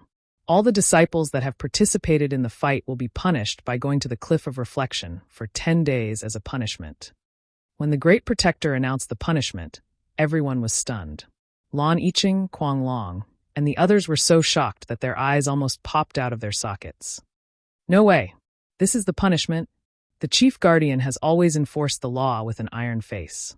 How can he be so gentle? These people have made such a big mess, and they are only punished with 10 days of reflection? When did the chief guardian become so gentle? This is not right. Ji Tianqing started the fight. How can he be punished the same as the others? This is not a punishment. It is more like the chief guardian is siding with Ji Tianqing. Ji Tianqing has offended the chief guardian before. How can he be siding with Ji Tianqing? The young geniuses from all over the world were in an uproar. They were discussing with shock and confusion. Everyone could tell that the chief guardian not only did not punish Ji Tianqing according to the rules, but also downplayed the matter and punished him lightly. This was not normal. The geniuses from different countries were confused and could not understand. Only the chief guardian, Ji Tianqing, the 6 messengers, and Lu Li understood the real reason. Standing at the edge of the plaza, Lu Li stared at Ji Tianqing with a gloomy look. Deep down in his eyes was surging hatred and naked jealousy. Lan Yiqing, Kuang Long, and the others came back to their senses and hurriedly complained to the Great Guardian. Great Guardian, it was clearly Ji Tianqing who caused trouble first. Great Guardian, please deal with this matter impartially and punish Ji Tianqing severely. Only then can we convince the masses. Ji Tianqing is vicious and merciless. He has injured 11 disciples. He must be severely punished. Chief Protector, Ji Tianqing offended the Divine Master during the worship ceremony before. Today, he once again blasphemed the Divine Master's dignity. He must be expelled from the Clear Sky Pagoda, seeing that the 8 young geniuses had all opened their mouths to protest. The Great Guardian's face turned cold as he shouted in a dignified tone, Shut up. I'm merciful. That's why I'm giving you a lighter punishment. If you continue to pester me without reason, I will punish you severely. As for offending the Divine Master's dignity, is that something you have the right to say? Open your eyes wide and take a good look at what the oracle on the stone tablet says. Hearing this, all the geniuses were stunned. Everyone turned their heads in unison and looked at the golden words on the stone tablet. Anyone who wasn't an idiot could understand what the Great Guardian meant. They could all guess that there was something more to the oracle. As expected, when they took a closer look at the oracle, their expressions all changed. Among the crowd, Perfect Een was even more shocked. He exclaimed in disbelief. When he first entered the Mount of Investiture, he was struck by lightning. This is Ji Tianqing? He pointed out the answer in one sentence. Everyone was stunned. They were almost scared out of their wits. Lan Yiqing and Kuang Long, in particular, were stupefied. They stared at the oracle in a daze. They were petrified. No way. This is impossible. I don't believe this is true. Ji Tianqing, that bastard, how could he get the oracle? Isn't it Lu Li who got the oracle? How come it's Ji Tianqing now? Wasn't Ji Tianqing kicked out of the temple in advance? How can he get the oracle to come? Crazy. We must be out of our minds. The nearly 100 geniuses from the 6 states were so shocked that they could not speak coherently. They did not know what to do. At this moment, the great guardian announced in a loud voice, Ji Tianqing paid his respects to the immortal master today. He is favored by the immortal master, and the oracle is here. In the past 200 years, this is the first time the immortal master has sent down an oracle. This is not only an honor for Ji Tianqing, but also for the entire Haotian pagoda. It is worth celebrating. Because of this, I have shown you mercy and given you a lighter punishment. Hearing the great protector's words, everyone came to a sudden realization. No wonder the great guardian suddenly changed his attitude and sided with Ji Tianqing. A person that could be favored by the immortal master and get the oracle to come should be protected and valued. But no one could figure it out. Didn't Ji Tianqing offend the immortal master's dignity? How could he be favored by the immortal master? Of the dozens of young geniuses here, anyone could get the oracle except for Ji Tianqing. But the truth was right in front of them. The great guardian and the 6 messengers all thought so. Lu Li, who was in the corner of the plaza, also looked awful. He was filled with disappointment and shame. All signs pointed to the fact that the oracle was given to Ji Tianqing by the immortal master. The plaza was in a hubbub of voices. Everyone was discussing excitedly. They still could not accept this reality. The great guardian frowned. He waved his sleeve and ordered, "Let's go. This is the end of today's matter." Lan Yiqing and Kuang Long clenched their fists in anger and glared at Ji Tianqing. No matter how unwilling they were, they dared not to disobey the great guardian's order. They could only suppress their anger and humiliation, turned around and left. But at this moment, a cold voice sounded in the plaza. "Wait, did I say you could leave?" The sudden cold shout shocked everyone, causing the entire square to quieten down. Everyone turned to Ji Tianqing in surprise and confusion. Lan Yiqing and Kuang Long also suppressed their anger. They stared at him with hatred and said in a deep voice, "Ji Tianqing, what do you want? The great guardian has announced the punishment. What else do you want?" Ji Tianqing looked down at the two and said with a straight face, "I will abide by the punishment announced by the great guardian. But we have not settled our personal grudge yet. Let's settle this once and for all in front of everyone." Lan Yiqing and Kuang Long's expressions changed. They were filled with killing intent. "Ji Tianqing, don't push us too far. Push us too far." Ji Tianqing curled his lips and said with contempt, "Just now, when you stopped me in such a threatening manner and humiliated me in turns, did you ever think of pushing me too far? I didn't want to pay attention to you clowns. But you kept pestering me. How can I let you go? I'm going to make you swallow all the filthy words you've used to insult me."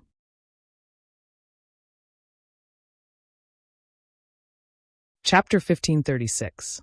An incomparably domineering voice spread throughout the entire plaza, shocking everyone's hearts.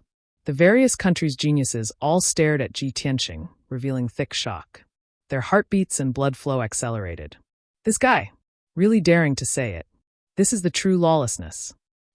Either kneel down yourselves, or I'll beat you all to kneel. Too domineering. This is the unyielding character and domineering aura that a peerless genius should have. Yeah, even the divine master favored him and gave him an oracle. How can such a peerless genius be humiliated? Don't you guys forget, Ji Tianqing is the Outcloud Empire's #1 genius to begin with. He defeated those 2 people long ago. Many geniuses discussed animatedly, staring fixedly at Lan Yiqing and Kuang Long, wanting to see how they would wrap things up. Lan Yiqing and Kuang Long nearly exploded in anger. Their faces alternated between green and white, and their hands and feet were trembling. The 2 were also martial Dao geniuses with extraordinary backgrounds. They had always been proud and arrogant. They had never suffered such humiliation in their lives. Kuang Long was in a violent rage. His eyes flickered with scarlet killing intent as he stared fixedly at Ji Tianqing. His voice was low and hoarse as he shouted, "Ji Tianqing, you bastard, even if I, Kuang Long, die in battle, I absolutely won't submit to you. So what if you obtain the oracle? In my eyes, You'll always be a petty person who fawns on the powerful.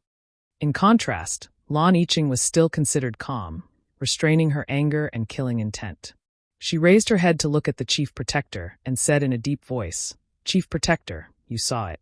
Ji Tianqing ignored your decision and was overbearing." The Chief Protector furrowed his brows and said expressionlessly, "This seat already said that the vast heaven pagoda won't interfere in the personal grudges between disciples. However, this seat and the 6 divine envoys are present. We can be the witnesses and allow you guys to duel. But no lives can be lost." 2 simple sentences expressed the vast heaven pagoda's attitude. Lan Yiqing was in complete despair. Counting on the Chief Protector to resolve the situation clearly could not be counted on. After all, a genius who obtained the oracle would receive the Divine Master's favor and would definitely become a peerless powerhouse in the future. Compared to Ji Tianqing, she and Kuang Long appeared insignificant. It was already extremely benevolent of the Great Guardian to protect their lives. The hope in Lan Yiqing's eyes faded bit by bit, eventually turning into endless coldness and killing intent. She didn't regret her previous actions. She only regretted that she didn't use the Lan family's power to kill Ji Tianqing back in the Chuyun Empire. Kuang Long took the lead and flew into the air, standing 1,000 feet away from Ji Tianqing, staring at him with a murderous look on his face. There was a bronze chain wrapped around his body, and his entire body was emitting a dark red light, releasing a powerful aura. "Ji Tianqing, last time, I was careless and lost to you. Today," he glared at Ji Tianqing and growled coldly. But Ji Tianqing ignored him. He pointed a finger at Lan Yiqing and said indifferently, "Come at me together. I don't want to waste time." As soon as he said this, everyone was shocked. How arrogant and domineering. Kuang Long was completely ignored. This unparalleled humiliation almost made him vomit blood. Lan Yiqing was also angered by Ji Tianqing's disdainful attitude. "You damn bastard. You're too arrogant. Today, I'll avenge myself." As she spoke, a blue light flashed in her palm, and a crystal-clear blue sword appeared. It was the Extreme Ice Sword. "Stars in the sky," she growled coldly. Her hands formed a mysterious seal, and she controlled the Extreme Ice Sword to shoot out 360 rays of icy blue sword radiance towards Ji Tianqing. The sword radiance covered the sky, as dazzling as the stars in the sky. The terrifying sword radiance exuded an extremely cold aura, freezing everything within a radius of 20,000 feet. In an instant, Ji Tianqing's body was surrounded by more than 300 rays of sword radiance. He didn't take out any weapon, nor did he use his primordial spirit Dharma power. He only used his fists to shoot out 2 rays of dark golden fist radiance. Star-shattering fist.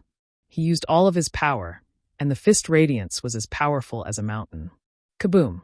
The icy blue sword radiance that covered the sky was smashed into countless ice shards by the fists. At this moment, Kuang Long had arrived. He waved the ancient bronze chain and slashed out 19 blood-red giant swords, slashing towards Ji Tianqing. Ji Tianqing waved his hands again and slapped at the sword radiance. Heaven-seizing palm. The 2 giant golden palms slammed into the blood-red sword, causing 2 loud bangs to ring out. The dozen blood-red giant swords were all shattered. Lan Yiqing and Kuang Long's full-powered attacks were easily neutralized by Ji Tianqing. Both of them were shocked, and their eyes were filled with worry.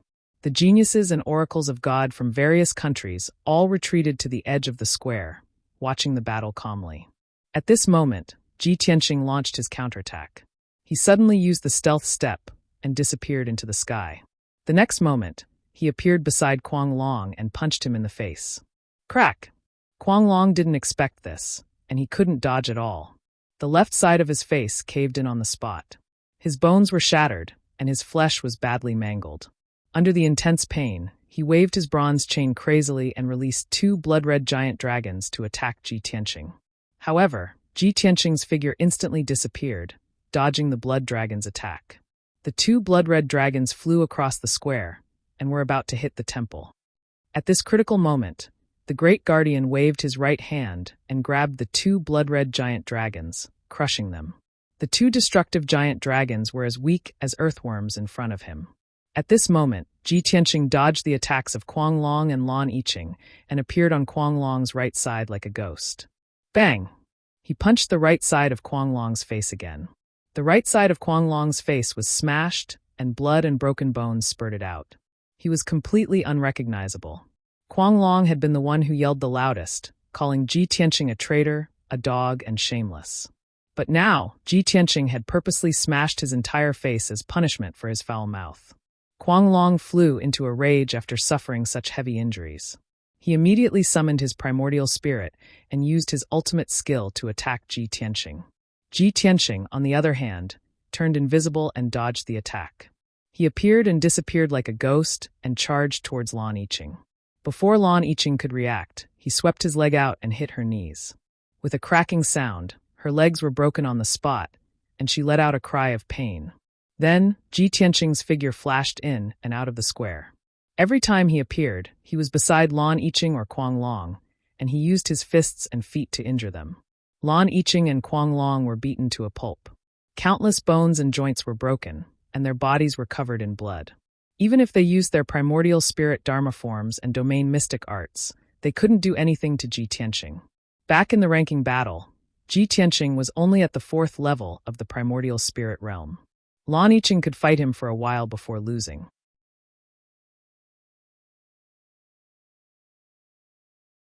Chapter 1537. After a short while, the battle on the square stopped. Lan Yiqing and Kuang Long were both covered in wounds. Their tattered clothes were dyed red with blood, and they looked particularly miserable. Kuang Long was beyond recognition. His body was almost destroyed, but he still stood stubbornly on the ruins and did not fall. Lan Yiqing's knees and ankles were broken. He could not stand at all. He could only kneel on one knee with the extreme ice sword in his hands. Both of them were panting as they tried their best to suppress their injuries.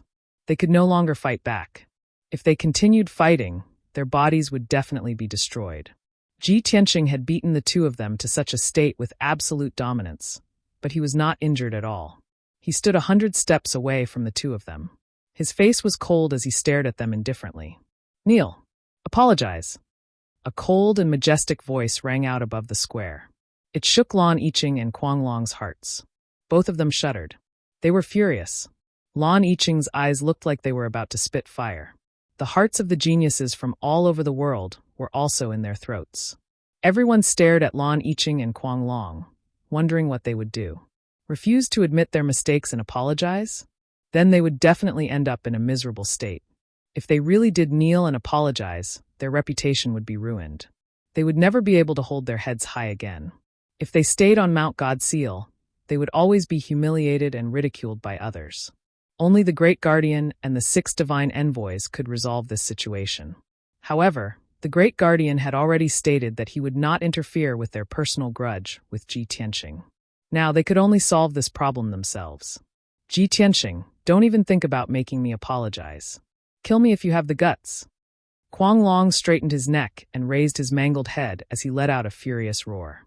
Lan Yiqing held the extreme ice sword in both hands.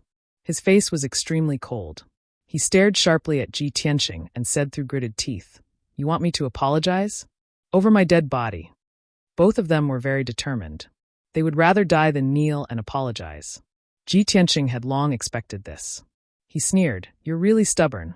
As soon as he finished speaking, a majestic primordial spirit pressure gushed out from his body and pressed down on Kuang Long and Lan Yiqing.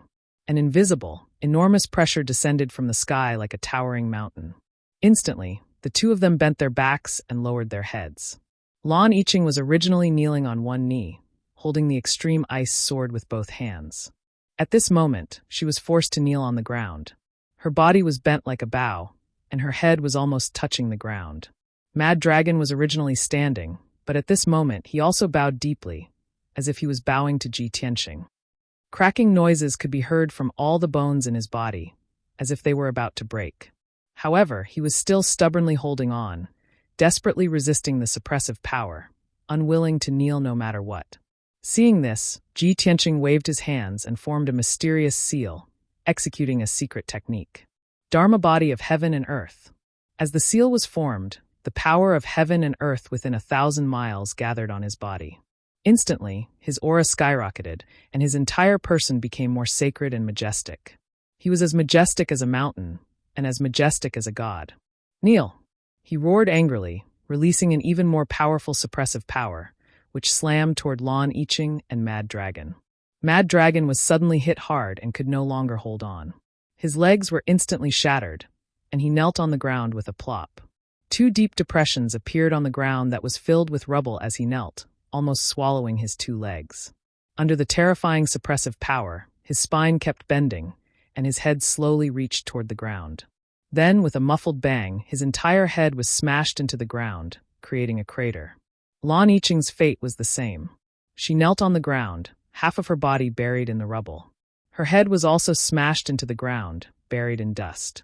No matter how unyielding and angry they were forced to kneel and kowtow to Ji Tianqing to apologize. Their reputations were ruined just like that. Their pride and dignity as prodigies were also trampled to the point of being worthless. The prodigies of the Six Nations all felt a chill run down their spines as they looked at Ji Tianqing with fear and trepidation. This guy, what a ruthless method. He didn't kill Lan Yiqing and Mad Dragon. But this kind of humiliation was even more terrifying than killing them. From now on, they must never offend Ji Tianqing. Otherwise, they would suffer a fate worse than death. With that in mind, the young prodigies who had mocked Ji Tianqing before couldn't help but shrink their necks, and their hearts were filled with worry. At this moment, Ji Tianqing looked down at Lan Yiqing and Mad Dragon. He said in an indifferent voice, "There is no source of fortune or disaster. Those who humiliate others are bound to humiliate themselves. Don't provoke me in the future." As his voice fell, he retracted his invisible suppressive power. The sky within a radius of 10,000 feet was instantly unsealed. Lan Yiqing and Mad Dragon had regained their freedom. They hurriedly struggled out of the rubble and fled in a sorry state. The unparalleled humiliation and the discussions of the prodigies of the Six Nations made them want to die. They didn't dare to stay for even a moment longer. They didn't even dare to look at anyone. They just wanted to leave as soon as possible and escape from everyone's sight. Their leg bones were already shattered. With the support of their magic power, they staggered out of the plaza and returned to Chu Yun Palace in a daze. The prodigies of the various nations looked at their sorry figures as they left, and a wave of whispers and discussions erupted. This matter was over. The Great Guardian waved his hand and ordered 20 golden-armored guards to drag away the unconscious prodigies of the Chu Yun Empire and bring them back to Chu Yun Palace to recuperate. Ji Tianqing didn't stay any longer. He turned around and was about to leave the plaza. However, right at this moment, a vigorous voice suddenly sounded in the square. "Wait!" The sudden cold voice made the prodigies of the various nations quiet down. Even the Great Guardian and the 6 divine envoys who were about to leave stopped when they heard the voice. A tall man in a dark green robe walked out of the crowd of the Great Qian Empire. Under everyone's gaze, he stepped into the air and caught up to Ji Tianqing. He stood 100 steps away from him. This man had sword-like eyebrows and starry eyes. His face was upright and his body was tall and straight. He exuded a powerful aura, and there was a trace of arrogance between his brows. When the prodigies of the various nations saw his face, they immediately revealed a puzzled expression and began to whisper to each other. "Isn't that the #1 prodigy of the Great Qian Empire, Qian Feiyang? What does he want to do? He actually stopped Ji Tianqing? Could it be that he wants to teach Ji Tianqing a lesson? That's impossible, right? Qian Feiyang is from the Great Qian Empire. How could he help someone from the Chu Yun Empire?" You're tuning in to the Li Mei's Sword of Destiny YouTube channel. We're so grateful for your support, and don't forget to subscribe to join us on this incredible journey through captivating stories. Your generosity through donations truly makes a world of difference, as it's the primary source of revenue that allows me to expand and enhance this channel for you. Thank you from the bottom of my heart for being a part of this adventure.